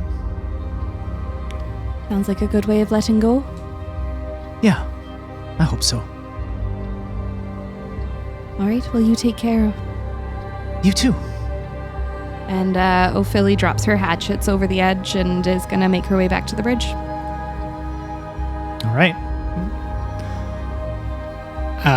Oh, you would, same thing. Yes, narratively. ditto, yeah. Bastion is going to take off his hat, put it on the sort of Bastion lookalike, and do everything with his equipment, look at it, and then walk it over to the abyss, look himself up and down with a bit of disgust, good riddance, and push himself off into the void. Give me a quick perception check as you do that. It's a natural 1. Natural 1. You are hoping that something will come of this, like a surprise from yourself. Mm-hmm. But its demeanor towards you is almost, what is the word I'm looking for? Like it mocks you on its way down. It's like pathetic. Vicious mockery. Yeah. Yeah, I think that guts him. Yeah.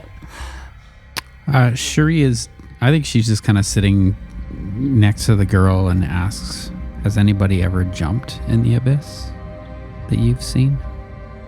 I've seen it happen. Not here. Not when they first arrive.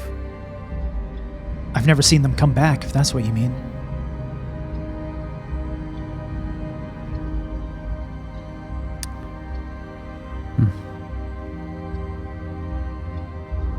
Cherie is going to go and can she pick up all the stuff? Like, can she move her whole figure? Yeah, just like Bastion just had. Yeah. You could literally push your copy of yourself over the edge.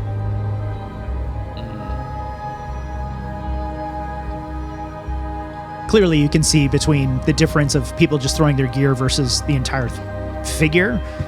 Doesn't seem to make a difference.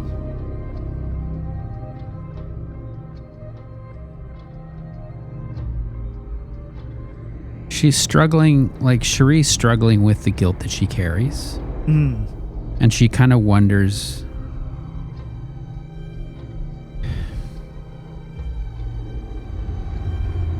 if she wants to go in with her and the statue. Like to do Interesting. both. So she's going to take herself and the statue and jump. Into the abyss. Yep. Gavin's like, and this is where we'll take a break for the day. That is where we're going to take a break. And we will be right back as Sherry jumps into the abyss.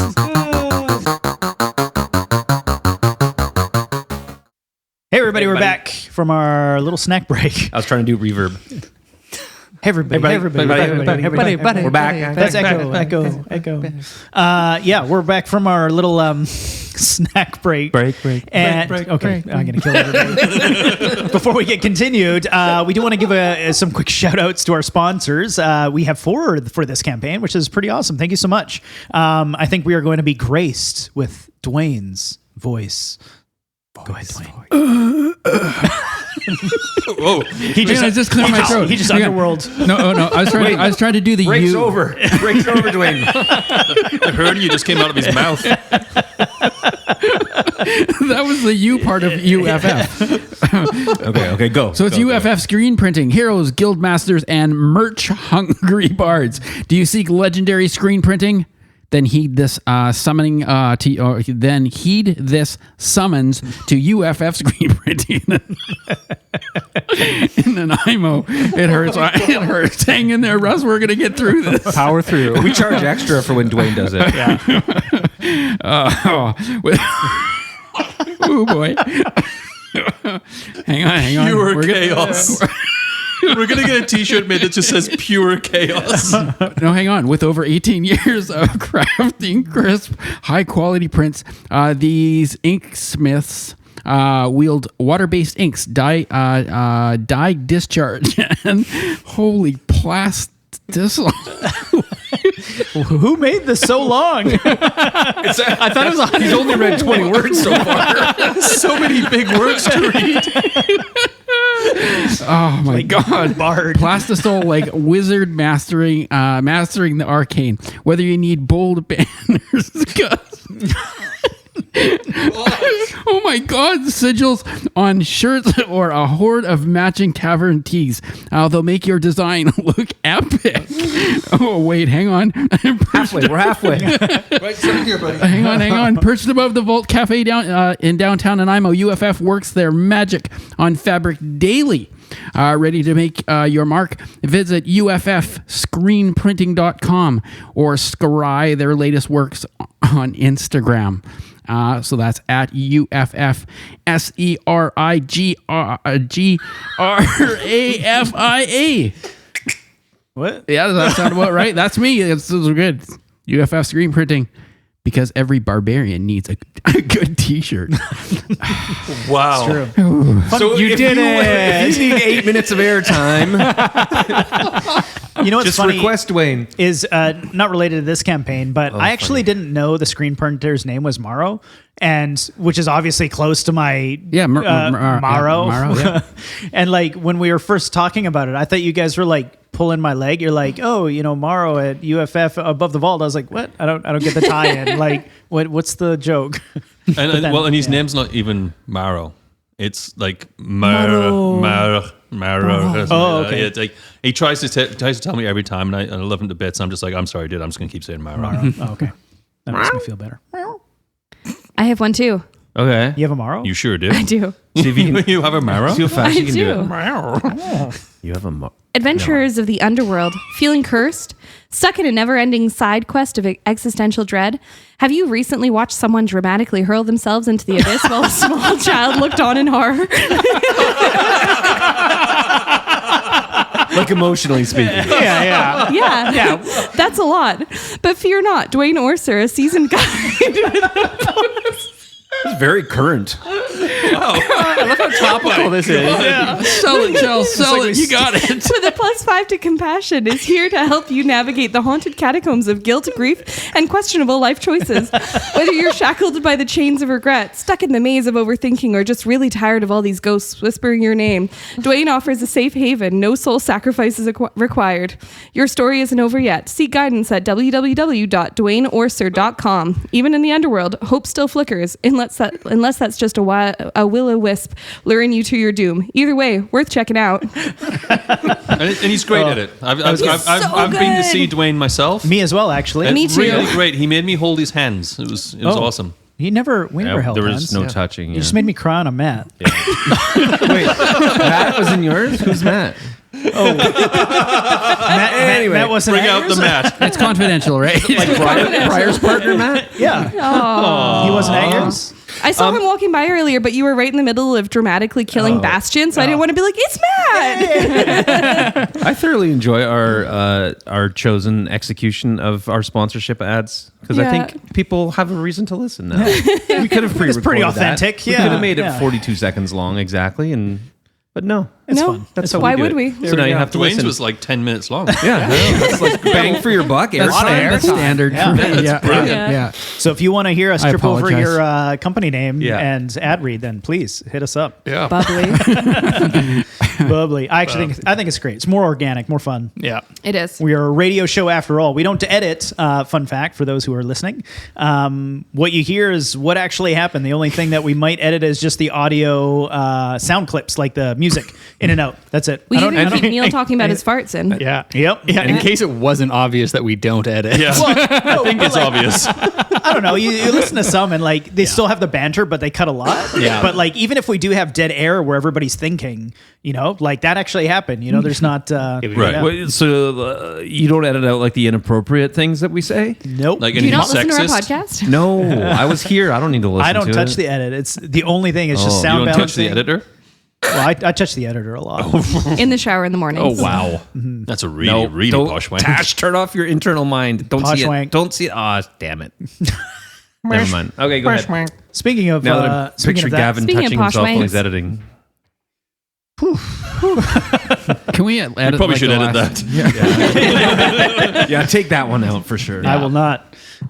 Okay, so you guys just landed in what you know as Underworld, aka Ashmourn, or the other way around, and you've moved past this bridge area. It seems to be like a test of release. And you've succeeded. Not an editing release. There's no backdoor. That one hurts me. It hurts everybody. I saw on Twitch. And now you find yourself just beyond the bridge, and I have some narrative to read for you. Let me first set the mood with some music. Mood music. I don't hear it. Oh, it's because I had the volume juiced down. Music volume. The path ahead snakes northward, guiding you toward a wide river, cutting through the lifeless gray terrain. At its center, the shattered remains of a small wood bridge hang broken, fragments half submerged in the silent, black water below. A strange, twisted carriage lies wrecked in the shallows, wheels reaching outward like skeletal fingers, its interior half hidden beneath the murky surface, an eerie glow emanating from within. Across the river, you glimpse another path branching eastward, shadowed and narrow, vanishing quickly into darkness. All is quiet, yet the oppressive silence feels charged, as if something watches, listens, patiently waiting to see what you'll do next. As you guys enter, you also turn around and realize that your friend Sherry is not behind you. Where's Shuri? She fell. What do you mean she fell? Well, she more jumped, I think. What do you mean she jumped? Do I have to really explain it to you? And you didn't... No one stopped her. I mean, to me, it did come across my mind. It seems like a reasonable way to solve the riddle. How did everyone fucking notice that she jumped and I didn't? I'm not exactly her keeper, am I? If she wants to jump, she can jump. No, but no one thought to go, oh my god, Shuri's jumping. I didn't really pay it much attention. What the fuck? Wasn't much time to act, really. Just did it. Can we still see the bridge? Yes, yeah, absolutely. It'd be right behind you. We've only moved, 100 yards forward. Ophelia is going to walk to the edge of the bridge and look sort of down and stuff. Can she see anything, or is it just more abyss? It would be blackness, like black. Like you can't. It's not like you see little swirls of something. It's just dark. Black. Okay. There's nothing there. And we are still gearless. Yep. You going to go get her? No, I'm not fucking going to go get her. It's just shite. Then I guess Ophelia will just rejoin the group. Well, I guess we have one less person to worry about anyway. We're about to have another less person to worry about. Oh, fuck, I don't have my hatchets. Yeah, nice try. Mador moves forwards. I just want to move towards the carriage. Sure. You move forward and you realize the depth of this water is deeper than it looks, this river, and wider than it might seem on first glance. As you walk up to it, something moves below, and it's not a fish, not a creature.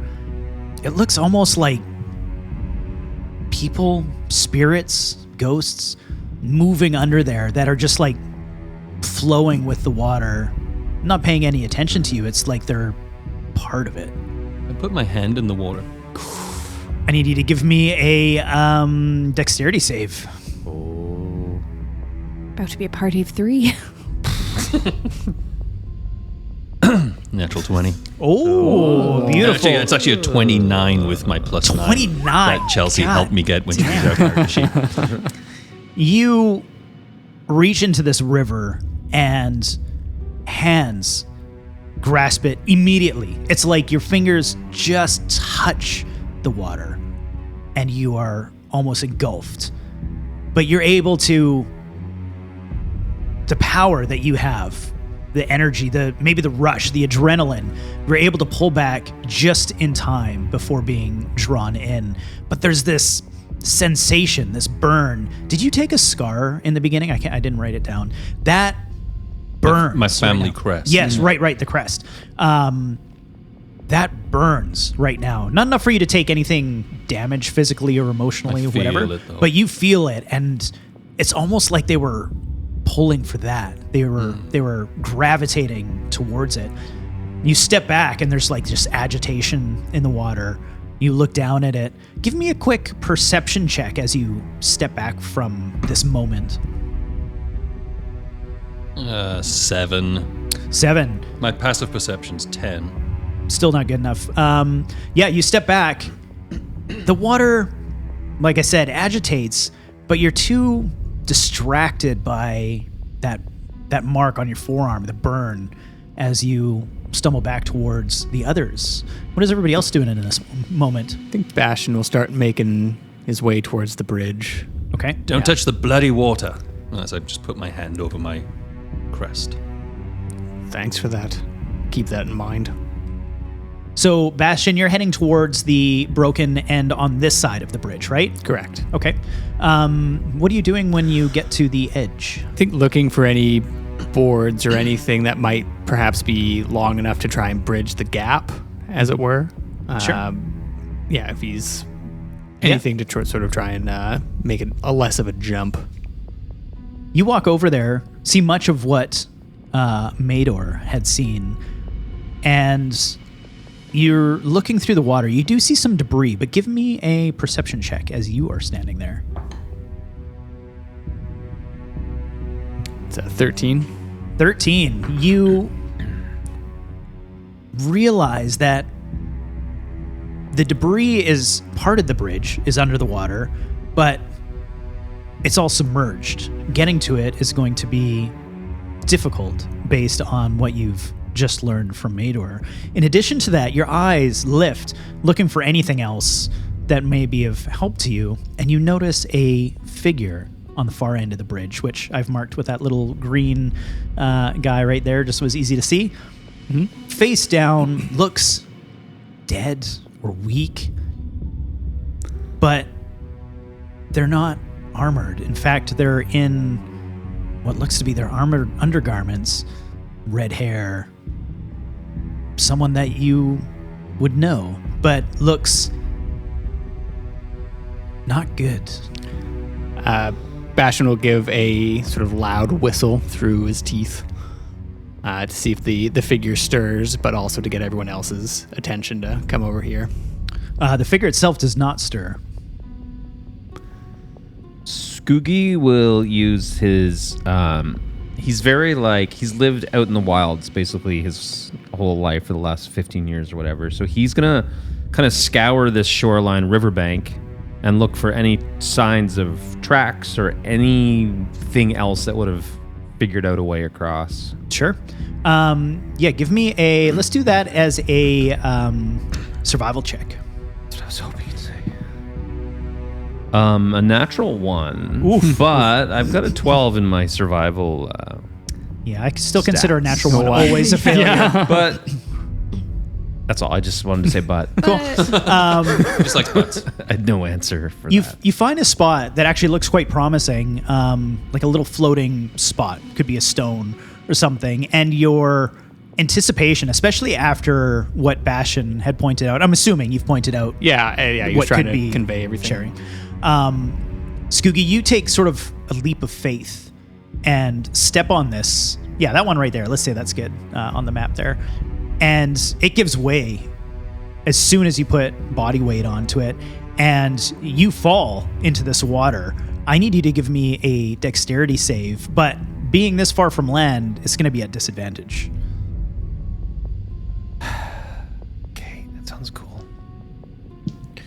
Dex at disadvantage. My low roll is a 5, but I got a +9, so that's 14. Wow, 14. You managed to pull yourself from the water just in time. It's like those wings of yours may not help you fly, but they sure as hell are buoyant. They are the bones of wings are filled with air, so that makes sense. Oh, fair. That makes sense.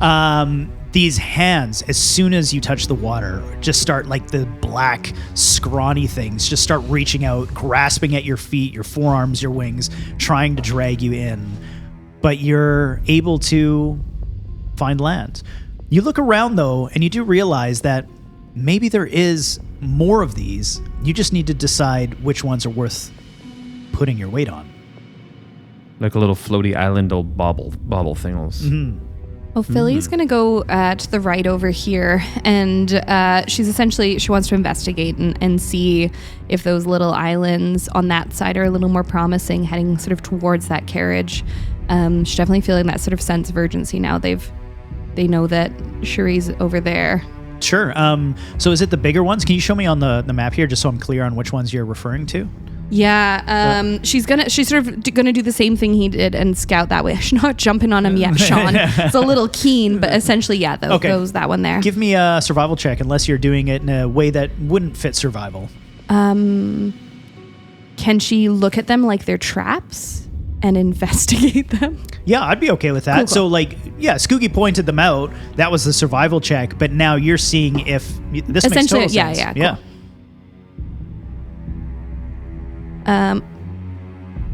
That's a 19 plus 12. 26. Oh, 19 plus 12. That's a failure for sure. No, these ones are actually fine. As well as you step on it, you look over, and the bigger one to the right also looks stable. Seems like a decent jumping point. Okay. Yeah, I think she'll make her way along that way then. Okay. Moving quickly but carefully. She is sort of aware if she goes under, she's going to be no help to Cherie. So yeah, starting to make her way towards Cherie then. Okay. When you said the one on the right, do you mean the bigger one even further right? Yes. Yeah. So she would make her way through across that way then for sure. Okay, so unless you're jumping, you're going to be running through water. So Oh, sorry. you gotta I make a choice there. thought I would go sort of back to shore and then across around right. Oh, wait. That's the same That's jumping only 10 feet distance. there, yeah. Yeah, no, okay. So she'll jump off this little one towards the carriage. Okay, so I am going to need an acrobatics check. Okay. You have enough room to run for it, and I'm trying to remember the jump rules. You can go half of your. As long as you've got a 10-foot runway, so it's like a running jump, Yeah. then it's half of your. I think it's your score, not the the So you can go as Right. many feet of like half As of your. the acrobatics. I think half of your dex, like Your your dex. dex score. So she can go 10 feet then because she got a 20 on dex. Okay, so you're a little shy, so you can make that, That 10. seems- We're going to give you an. Well, Oh, go ahead. I don't know. Yeah. That kind of makes sense. Yeah. Jumping is not that good. No, But no. You Yeah. can give me an acrobatics check to make the rest of it. So we know you can get 10. We need you to make the rest of the 5. I'm going to openly More say than anything, I was going to say 10 feet is a wild amount to be able to jump. Yeah. Just like- but yeah, for sure. I'm going to need a 15 or higher. Okay, so because of reliable talent, that 4 becomes a 10, and that becomes a 24. Jeez. Yeah. But don't ask her to Can I be just charismatic. Can I interject on the jump thing for a sec? Yes. It's actually your strength score, your full strength score if you have a running. Oh. If you have a running start. Okay. If it's Okay. a standing start, it's half. Okay. Okay, so that would be 8. Okay, so you would have had to do it anyway. Yeah. Okay. Yeah. So you run and you land on this rickety bridge. Some of it gives way, but it is still hold your weight. To your right is this carriage, like you saw when it first came in. This windows just sort of like emanating this glow, and in front of you is Cherie. Cherie. And Cherie. Cherie. And she is face down, weak. It almost looks like I forget the word, but like when people's skin is like sort of sucked into themselves. Oh, okay. Emaciated. Dehydrated. Yeah, like kind of dehydrated, but there's like a word for it. Anyways, you could tell that she's not well. Philly's she's gonna put her in recovery.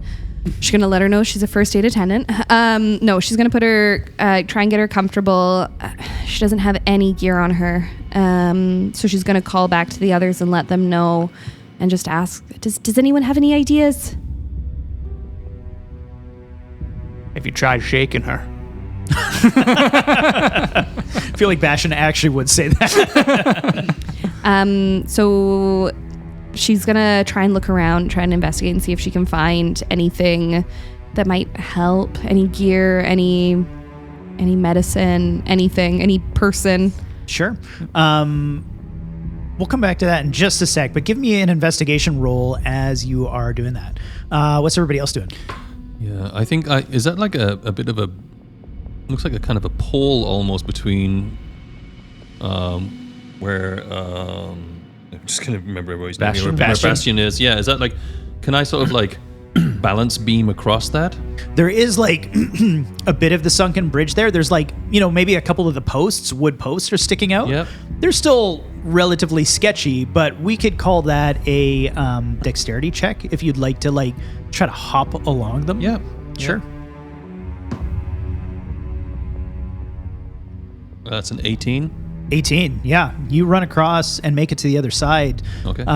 Same thing. The bridge kind of gives way a little bit. Some more debris falls in. As Mador lands, you start to hear from the distance like these voices almost, but they're different. They're like echoey, reverberous. And you hear just like, and it's coming from the east. And as you stand there, it comes closer and closer and closer. What do you do? Need a little help over here. Bastion's going to sigh, do a couple of quick warm-ups to limber himself up. A couple squats. Yeah, just like starts rolling the shoulders, joints creak and click, and then probably try and do the same thing. Okay. Yeah. Roll for it. And Skoogie's going to run around and try to go where Ophelia crossed. Okay, sounds good. Would that be athletics or, sorry, what was it? It was going to be a dex check to skirt across the... Yeah, at 16 if it's a dex check. Yep, I only needed a 15. That was good. So you run across and make it. And this is an athletics, is what you did last time? So for the jump across the rocks, because Yeah. you're not really balancing, it was an acrobatics All right. to make the last 5 feet. That is a 17 plus Oh, 4. yeah. Nice. Yeah, you guys make it beautifully. Just in time, too, as out from the edge, you see creatures, humanoid, but kind of hunched over, coming out of the dark. And you can see their eyes glow, almost like the lights that are floating around here. The sort of like this, what do you call that? Like bluish, greenish kind of glow to it. Icy. Coming from the way we just jumped from, or coming towards us? From the east, I'm about to put some minis on the map, so you are going Map to see. mini. Your east or our east? My east. Okay, So that way. straight across from you. Okay. Yeah. Give me 1 second. I suppose we could pause unless you guys want to talk. I think in the future we should orient our maps according to the compass, like so it's actually accurate. No, it should be from the DM, so I'm looking DM's north. perspective. Yeah, no, I'm good with that. That makes sense. Yeah, I think Bastion's going to shout for everyone just to circle up. I want to look for Around Cherie. Yeah. surely there's some loose stones and rocks by now. Yeah. If Are you looking to put a boulder in the back of your head? What are you talking about? All right, friends, I did. wow, you did a lot of mini painting this weekend. Actually, the girls helped me. Nice. So good. So we should do a next ad read with I just them. gave these to Gavin like yesterday morning. I think this is too many, Gavin. Yeah, Like, I think you offensive- forgot. You took all of our equipment away, Do you Daddy. remember that we're nude? Daddy, Ophelia's tits out right now? Yeah. Actually, one of us is enough. unconscious. Daddy, I would like some sausage. Freddie got fingered. Tom Green. I don't know Deep what that cut. is. I don't think That's Chelsea's never seen the before your movie. time. Chelsea's never seen the movie other than the 9-hour version of Lord of the Rings. I Reasonable. enjoy. It's about Not 11 hours. reasonable. Very reasonable. Not Very reasonable. The rest I of the also world really is liked wrong. Princess I'm Bride. right. That was a good one. I'm going to see it in Victoria with the symphony this Shut weekend. up! Without me? Yep. Let me change the music. As these creatures come That's a lot, Gavin. running out, and think you already unfortunately, used them all. you're actually down character right now. So, Yeah. As Cherie is still Biffed it lying over next to you. a bridge. Oh, right. Actually, I let's think switch to- I'd be Can we swap it to her behind. now? Yeah. You'd be behind Oh yeah, you can move that green with all guy. that crossbow you don't have. Yeah. So let's take a Oh, quick good minute and do some initiative. Ah, yes. I don't want to. I'm gonna use Cherie's corpse as a weapon. Okay. Improvised. Cut off her arm. No, just my the whole teeth. thing. Bastion got a 15. He has 15. Let me- advantage on initiative. Nice. 23 for Mador. 23. 14 for Skoogie. 14. Skoogie Doo. 21 for what was Philly. Mador's? 23. 23. And then, Sherry's over here.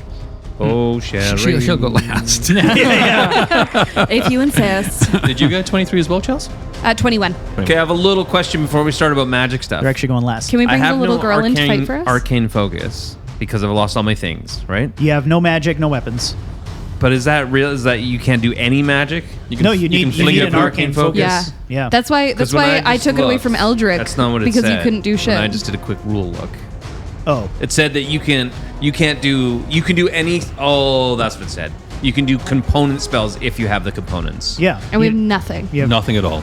you have no focus, no No, components. but I was looking at spells that don't have components that are just vocal and somatic, but you can't do those ones. You can only do components. Never mind. I was just checking. All right. Really pushing for it there, hey? Yeah, oh my god! was Listen to trying. the DM. I was going to give it to you I was. if I it was a I rule, was trying but to argue it. Let me yeah. just check. Computer says no. Says no. So these creatures all run out. Clearly, people maybe that were here before you but have succumbed to something. These all look like individuals. Like they're not like a goblin horde. These are all different people, but eyes sunken in, just like they look menacing and ravenous and run towards you. Mador, what do you do? So Mador wants to look around on the floor. Is there any, like, surely a loose stone or something? Absolutely. There's debris everywhere. Like you've got like pieces of wood, probably some with like nails in it. You've got stone. You've got sherry laying there. I'll throw sherry. No, I want to pick up like a stone and use it as if I was using my crossbow, I guess. But is it more of an improvised weapon? How would you want to do that? Yeah, it'd be improvised weapon. So I do have the rules here written for it. I can just read it out. 1d4, I think. Says an improvised weapon is an object wielded as a makeshift weapon, such as broken glass, a table leg, or a frying pan. A simple or martial weapon also counts as an improvised weapon if it's one that contradicts its design.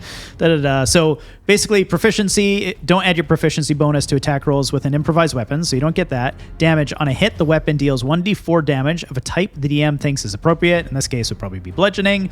And then if it's ranged, so if you're trying to throw it versus like smash it on them, if you throw the weapon, it has a normal range of 20 feet and a long range of 60 feet. I'm gonna hit whoever I can hit for 20 feet. The few that are in front of you, Yeah. for sure. Yep, Yeah, I'll hit one of those suckers in the front. sounds good. I won't hit them. What did you get? 2. No, you won't hit that. I was like, they're pretty low, but 2 is definitely not going to hit.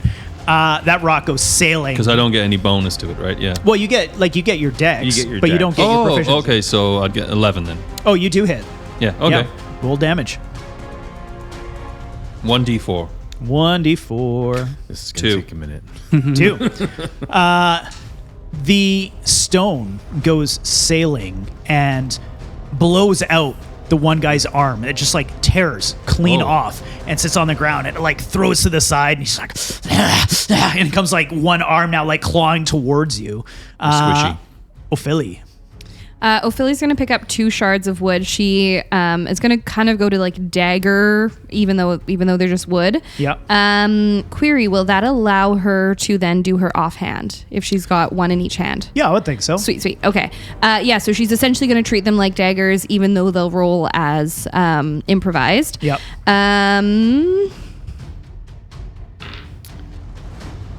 So that's going to be a 16 to hit, first one. Yeah, that hits for sure. And that's going to be a 12 to hit the second one. Both of those hit. Sweet.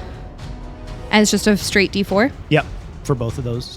1 on the first one and 3 on the second one. Was this the one that Mador had targeted? Is that sort of the one closest and to the right? Yes. Yeah, That's who I thought you were going Yeah. after. Yeah. That's what I thought too. Okay, are you running up to it?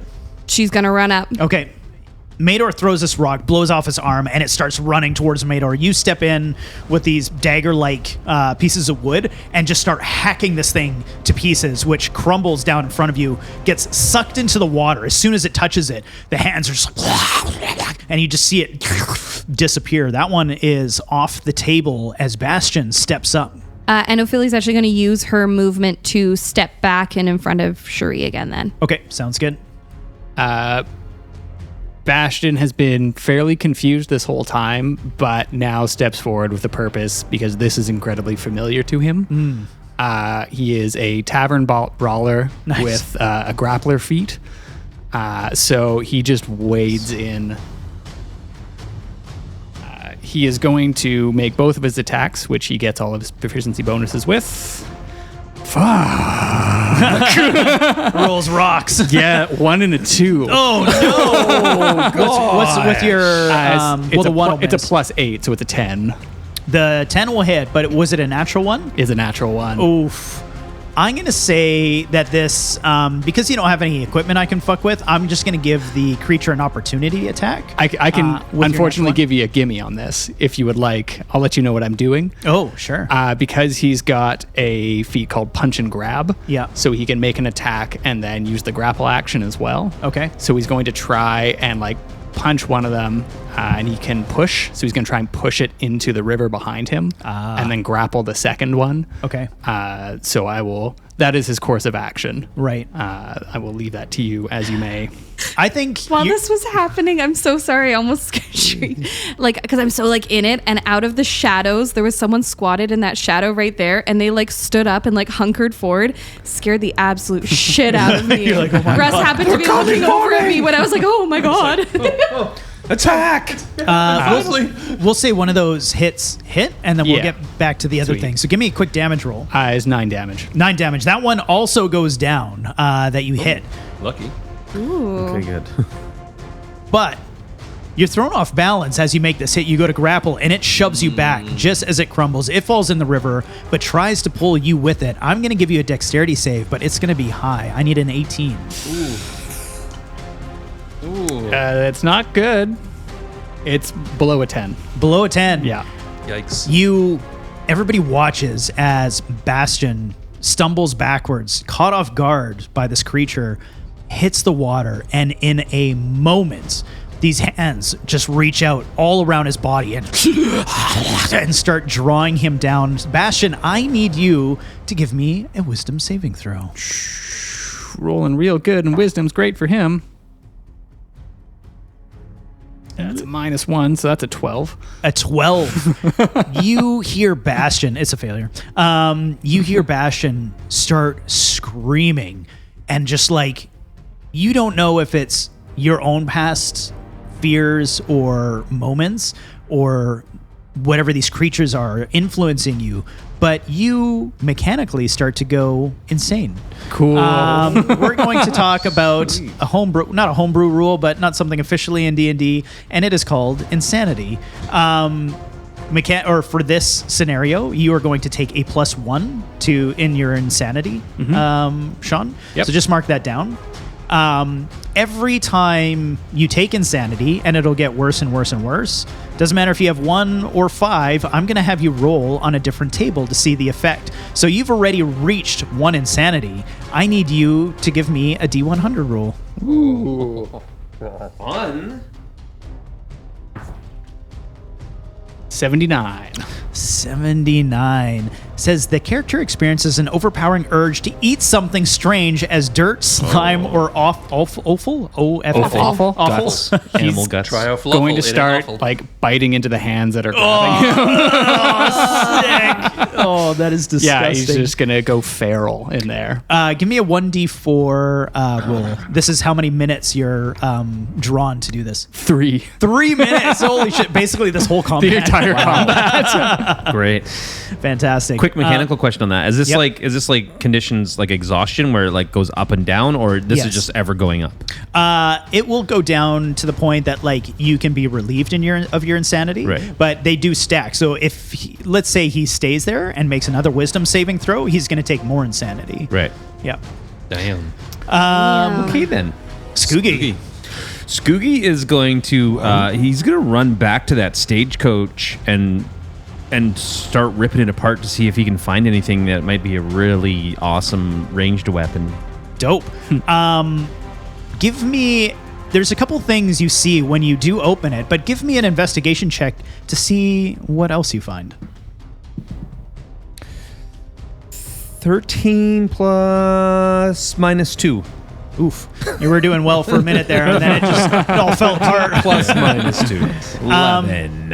The only two things that you're in a hurry, you throw open these doors, they fall apart easily, and you see what's glowing in there. It's a potion of some kind. You pick it up, and I know within D&D, if you sip something, you're supposed to be able to understand it. We can just say that you take a quick moment to sniff it to see what the hell it is.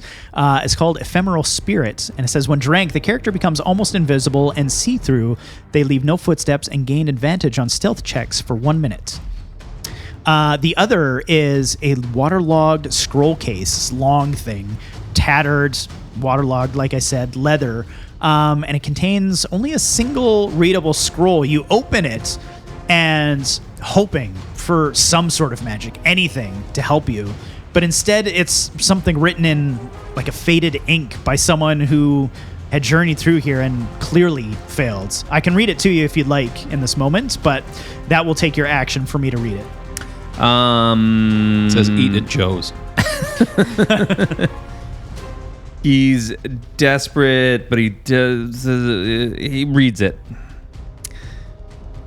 It says, "If you find this, know that I failed. I was blind to the truth, too eager to trust whispers in the dark.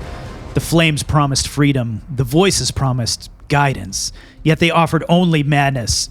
Do not follow me. Beware the hollow one. Beware the faces that offer false hope.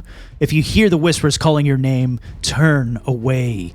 I leave behind only regret and a warning. I wish I had heeded sooner." And it's signed S.S, so initials SS. But no spell. No spell. Well, that was a waste of time. Is there glass in these windows? Yes. He will take a shard of glass in each hand. Okay. And whatever my movement, 5, 10, 15, 20, he'll use his remaining 20 feet to move more or less back to where he was. Okay, sounds good. So I guess you can't attack from there unless, are you going to throw these as a ranged weapon? They're basically a dagger. That wasn't my plan. My plan was to use it as a dagger. Well, you can throw daggers. That guy's still there with the stake in his hand? I Or is think he we've dead? removed everybody that was Okay. dead, right? Yeah. Yeah, they're over here. Yeah, he's gonna try and throw one then, like a ninja star, Okay. basically. 'Cause Yeah. I only wanted- suggest it because you're really good at ranged attacks, and I feel like Skoogie would be aware of this. Mm-hmm. So That's go good. Tash wasn't. Yeah, but that's fine. Skoogie definitely is. So yeah, let's throw a murder thing. 14 plus whatever I'm allowed to have. That would be a dex. So is 18. Oh, to yeah. attack. Definitely hits. And then just a silly little D4 for damage. 1. 1 damage. Oof. This is a little piece of glass. It hit him in the eye. Cute little piece of glass. Just like, ah! It's just kind of an irritant. Why did you do that? Guy's got a haircut now. Turned his haircut into shave. Yeah. He's got Looks back at you, blue steals you. Damn, he looks good. Thanks, man. Now, I have a thought. My Gathered Swarm isn't actually a spell or anything that I have to cast. It just is. So Okay. theoretically, they should be able to do what they can do. Okay.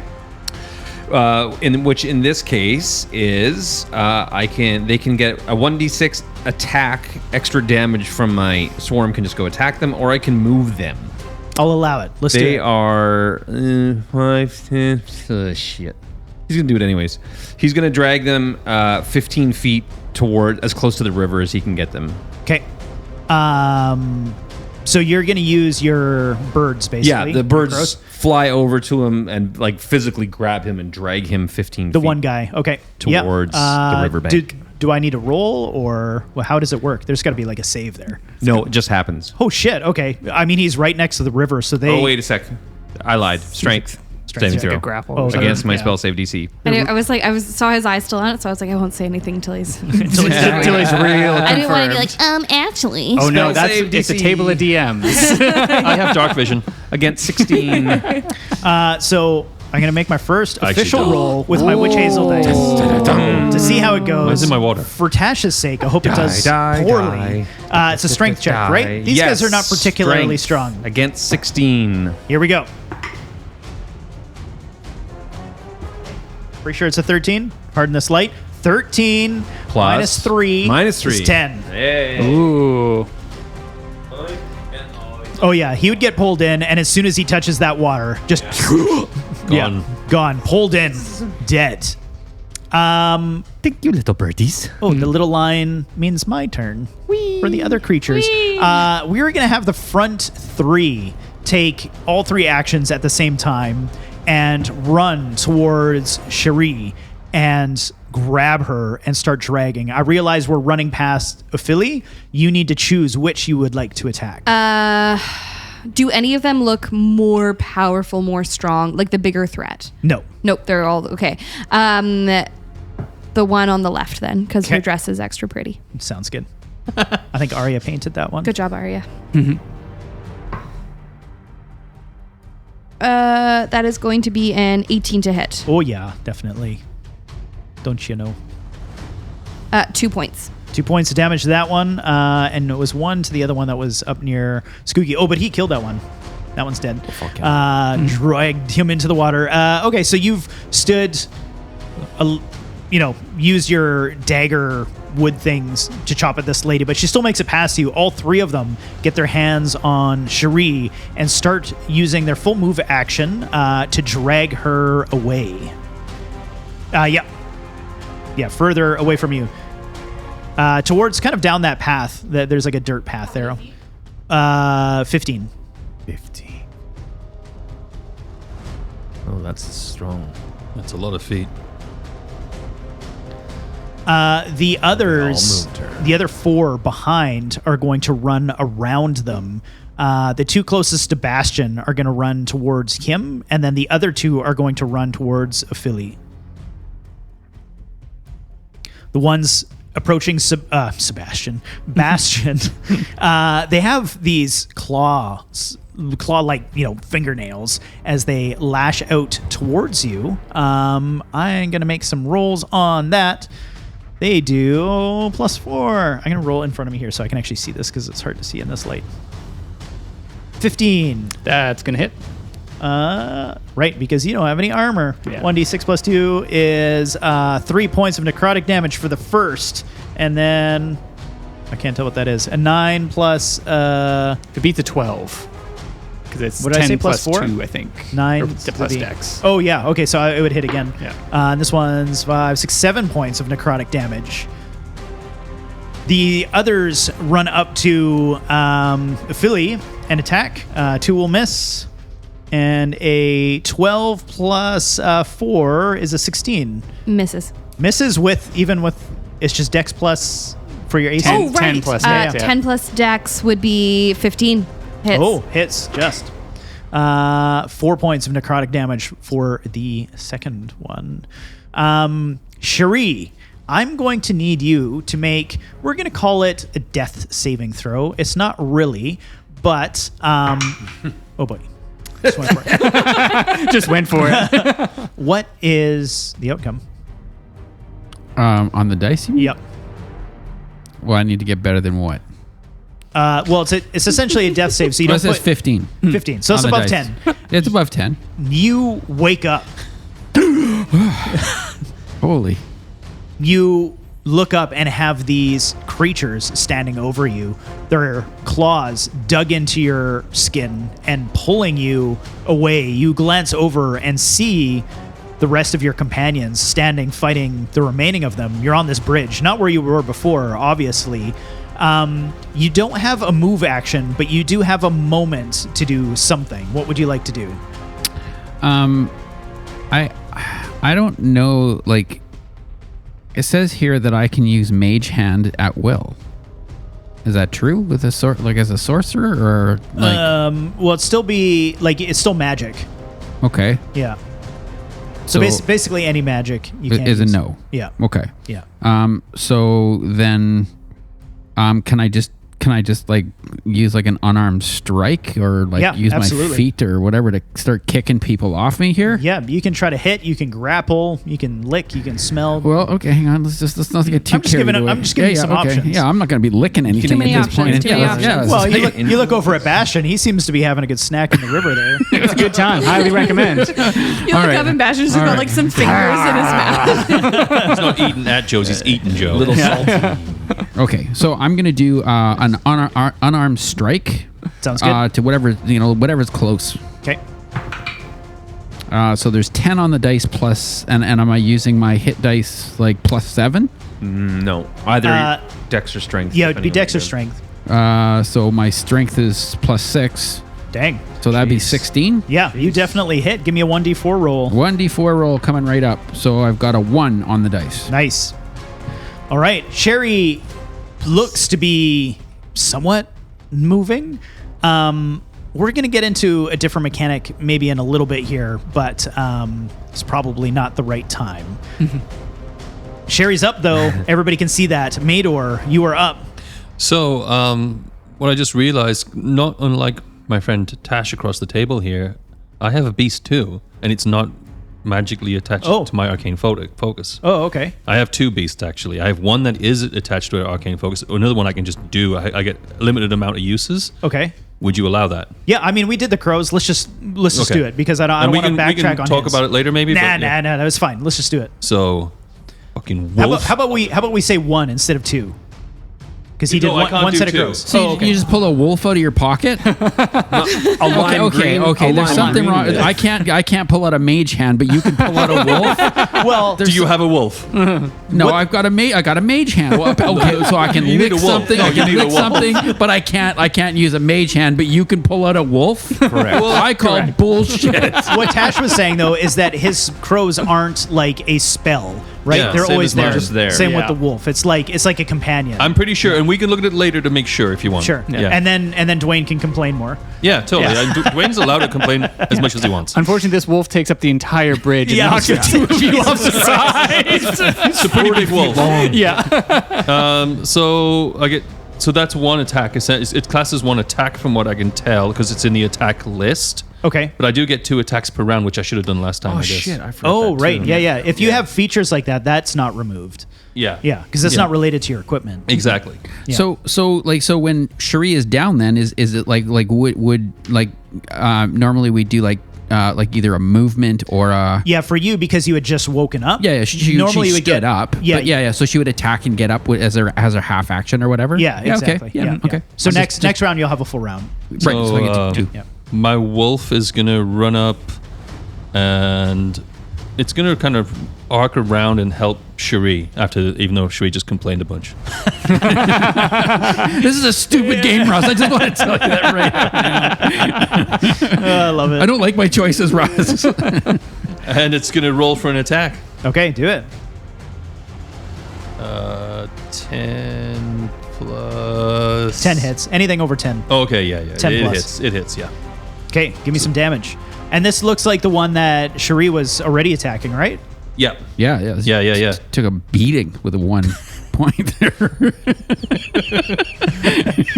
Brutal. 7 points of damage. Dead. Goes down. Yeah, I was already It was already half dead. It was bloodied. You just, picked up the scraps. You just kicked it in the water. And well, I'm just okay. I've got to make sure this is actually something.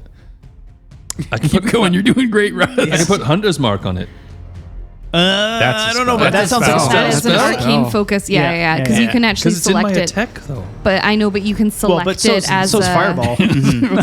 Yeah. This mage hand is right What if in I that. did like this with my shoulder? Like, Oh, you know what? I wasn't sure, and then you brought the sassy shoulders, and now I want to say yeah. I should have started. No longer Chelsea behind the screen. I jump in the abyss. What now? I'm gonna jump off the cliff.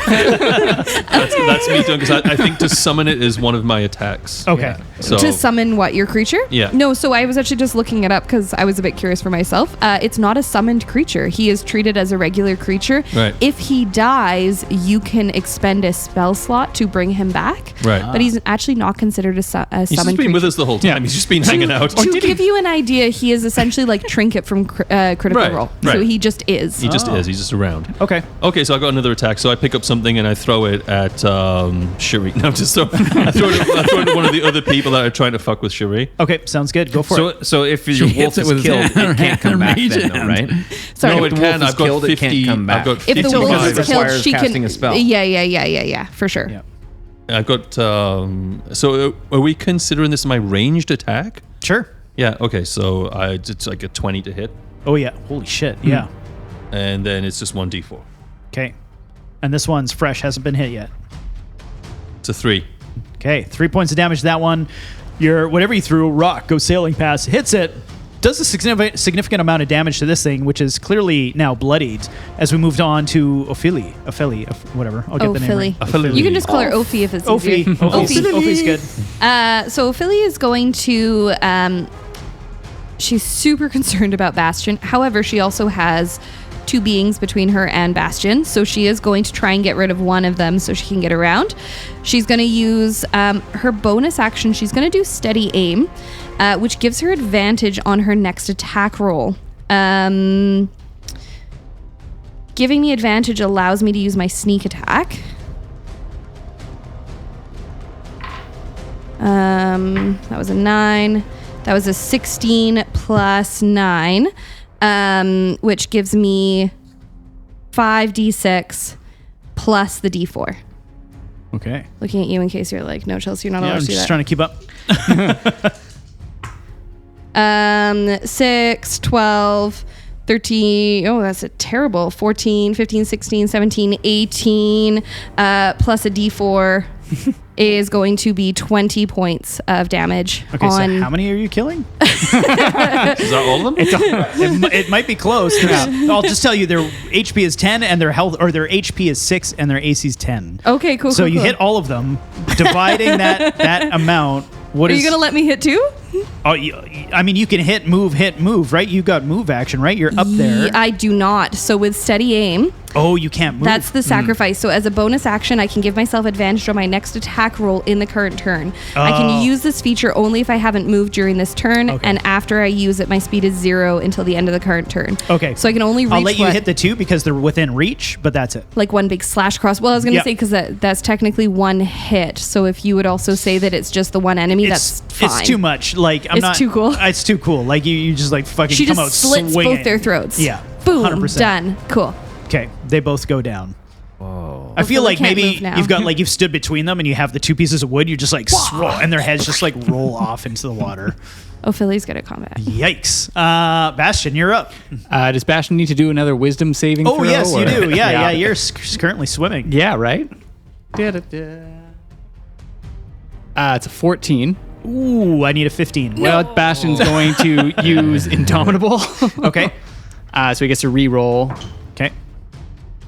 It's an 18 because he gets a Nice. plus Okay. 10 with Indomitable. You save. You still have the 1 insanity, Yeah. but you don't take another. Now, because you've passed the wisdom save, you have the opportunity to make a dex save, which is rather low. It's only a 10 to break free from these things. No. Don't know if No, it's not a 1, But not a 10. but not a 10. Okay, you are still grappled, but not going insane yet. All right, Skoogie. Wait a second. Yeah. Do I still get to attack because they're right on me and I'm still in the river? Well, these creatures aren't really something you attack. It's more like spirits. So I'm talking about these 2 things that clawed me a whole shit ton. These Well, ones. you're in the water right now. All right. I guess if you're close to the Kick edge, him in the nuts. I'll let you attack one. Yeah. Let's do it. You know what? Screw this. I'm just going to use Tactical Mind. Okay. I I think if they're near the shore and you're not being grappled right now, Yeah, or yeah. the wisdom save, I'll say you can make an attack. Okay. Yeah. Okay. Do I get to make both my attacks or No, just the one? You get Fair. one. Then Really you get asking extra for attacks. No, really, Don't really. push Yeah. your- Summon a wolf, dude. Yeah, I was no, going to right? say you can have some crows. Sean, try again, but mage try the hand if you want. shoulders. Sorry, the shoulder thing. It Yeah. really works on him. What was the dex save that I needed to make? Oh, he stuck his tongue out 10? too. Wow, he's really pushing it. Yeah, jeez. Then I'm using Tactical Mind. You can cast mage hand. And so that brings my 8 up to a 15. Nice. Okay. Yeah. Oh, for the deck save, so you make it out. Yeah. Okay, you're out of the water. Great. Yes, made shoulders. Hate this game. So you're doing all that in the instead of shoulders. your attack. That is a expenditure of my second wind, which is a bonus action. So I Oh, still dang. have all of my attacks. Oh shit. Oh shit! you're- Bursts from the water. I looked at my character sheet in between rounds. I was like, oh, I shouldn't have failed anything. But that is a lot of limited use stuff. One of those is a crit, Nice. and one of those is a 22 on the dice. Wow. Okay. So Yep. 22 on Glad the you dice. got out of. Oh, sorry. It's sorry.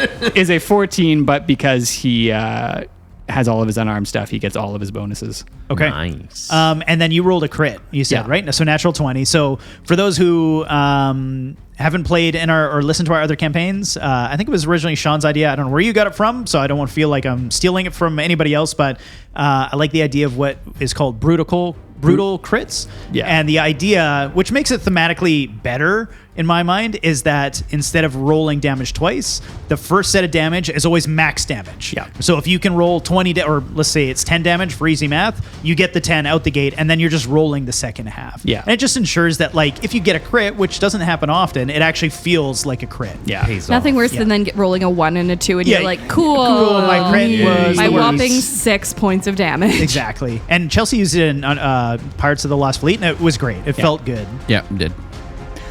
Not that you need it with these guys, but if you rolled 2 1s, you probably do. Yeah, right? No, it was a 26 for one of the hits. Jesus. Because he doesn't have shields or armor, and so his D6 gets boosted to a D8. Nice. And then his second one is a 2 plus it's 10.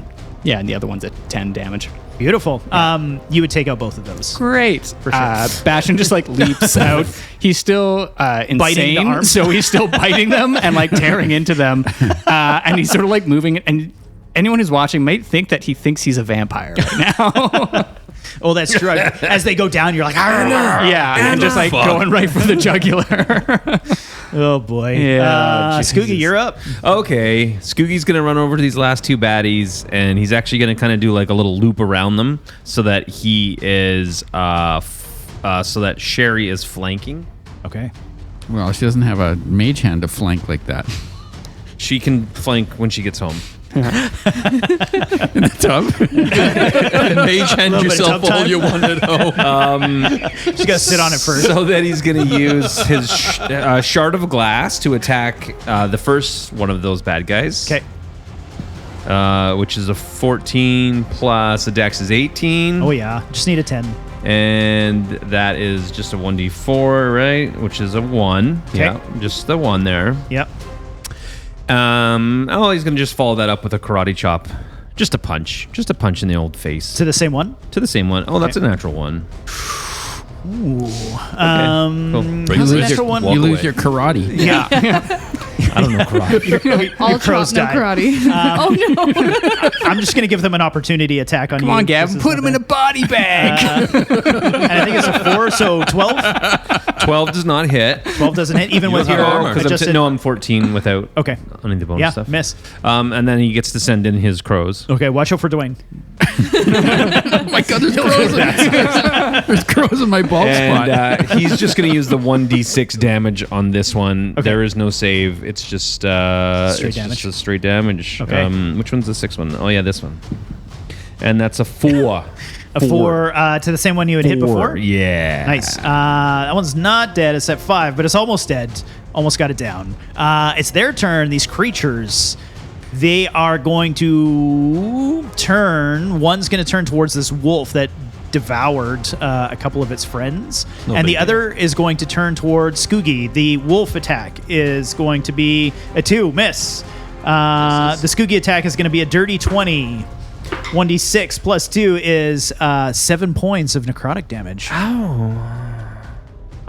They will use their turn to grab Cherie again, who is still the weakest currently, and drag her. Do you have like mage hand or something? Or? Yeah, can you mage hand this? I don't Gavin, I don't know what do you need to do there. Tongue part, Sean. See, this is why we You need gotta- Chelsea. you gotta- This is why we need video. This is going to make no sense for audio. Because you're standing and not unconscious anymore, they can't just do it. So I need you to make me a dex save. Ooh. Opposed. So there's a natural 20 on my dice. I got a natural 1. I'm going to give you an opportunity attack. How was a mage hand? before your turn? No. Major hand. Make an opportunity attack on one of them. God, my aim with this thing is. You need- I you got need a to roll. 1 again, another 1. Okay, but you didn't roll your d20. So you got Oh, sorry. what was the D2? What was the D20 for then? for the attack. Opportunity attack. Opportunity attack. But I rolled a natural 20. Oh, and then right. Yeah. and Sorry. then that was your. I got it. oh, okay. so would it be 4 plus? Do I get a crit on that? Oh, because it was a natural 20. Yeah. Right. Yeah. Is that right? Yeah. Okay, so Let's I do got it. 4 and 1 is 5. Okay, nice. That Yeah. one only needed one God, I more, got a so it goes big down. I got a big shit at this table, man. I was only away for a week. It was surgery, man. we got one more standing, and you still have your turn. That was your opportunity attack. Okay, let's go let's again. get- okay. Last one. Okay, can I shove? Yes. Okay, I'm gonna shove this Ooh, person. it sounds like a spell. I don't know. It's not. It's not. It's actually Is it a magical hang on, shove? hang on. Are you using your mage hand or your real hands? Hang on. It's actually one of the the bonus actions that you can do, and it's called shove. And it says the target must succeed on a strength or dexterity saving throw. It chooses which, or you either push it 5 feet away or cause it to be prone in the prone condition. The DC for saving throw is equals 8 plus your strength. Okay. Says it requires your arcane focus. No, shove I'm just kidding. Oh my God, I'm really fucking working hard here. I rolled a 13. This game sucks. You know that, right? Yeah. You rolled a 13. 13. 13. On the save. 13. So 8 and Your strength mod. my strength No mod is proficiency allowed. 6. Oh, dang. Yeah. Goes prone. You're prone. So that's your Prone. bonus action. You have an advantage now to attack because it's prone in front of you. Okay, well I'm gonna Give it the old prone bone. Wow. Wow. Wow. What? I thought that meant you hit it with a bone. Oh my Yeah. God. No, it's a sex Prone move. bone it. Lay it down and prone bone. So I got 14. I got Hey, do you want- 14 on the dice, Oh, yeah. That hits for sure. and then so another one. Nice. We're hoping for that's some it. a little more, Well, whatever. You know, I was really trying to. You know, with the left hand. You know, that, like, Whatever, awkward whatever. left hand. You're having Whatever. performance issues. There's people around. It's fine. hard to prone You know bone what? when there's people watching.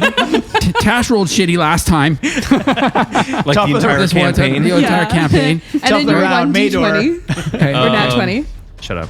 All right. So we've got a prone with -1. to So the- my wolf's gonna first of all bark at the crows because it's a dog, Okay. and then it's Chase gonna it's gonna chase them a little bit, but it's also gonna notice the person who's prone to be in. I'm just gonna attack. It's you get an advantage. Yep. Yeah, because it's on the ground. 17 and Fine. Don't use advantage. yeah, 17 will hit. I'm just assuming. Yeah. Yeah. No, that one's extra strong.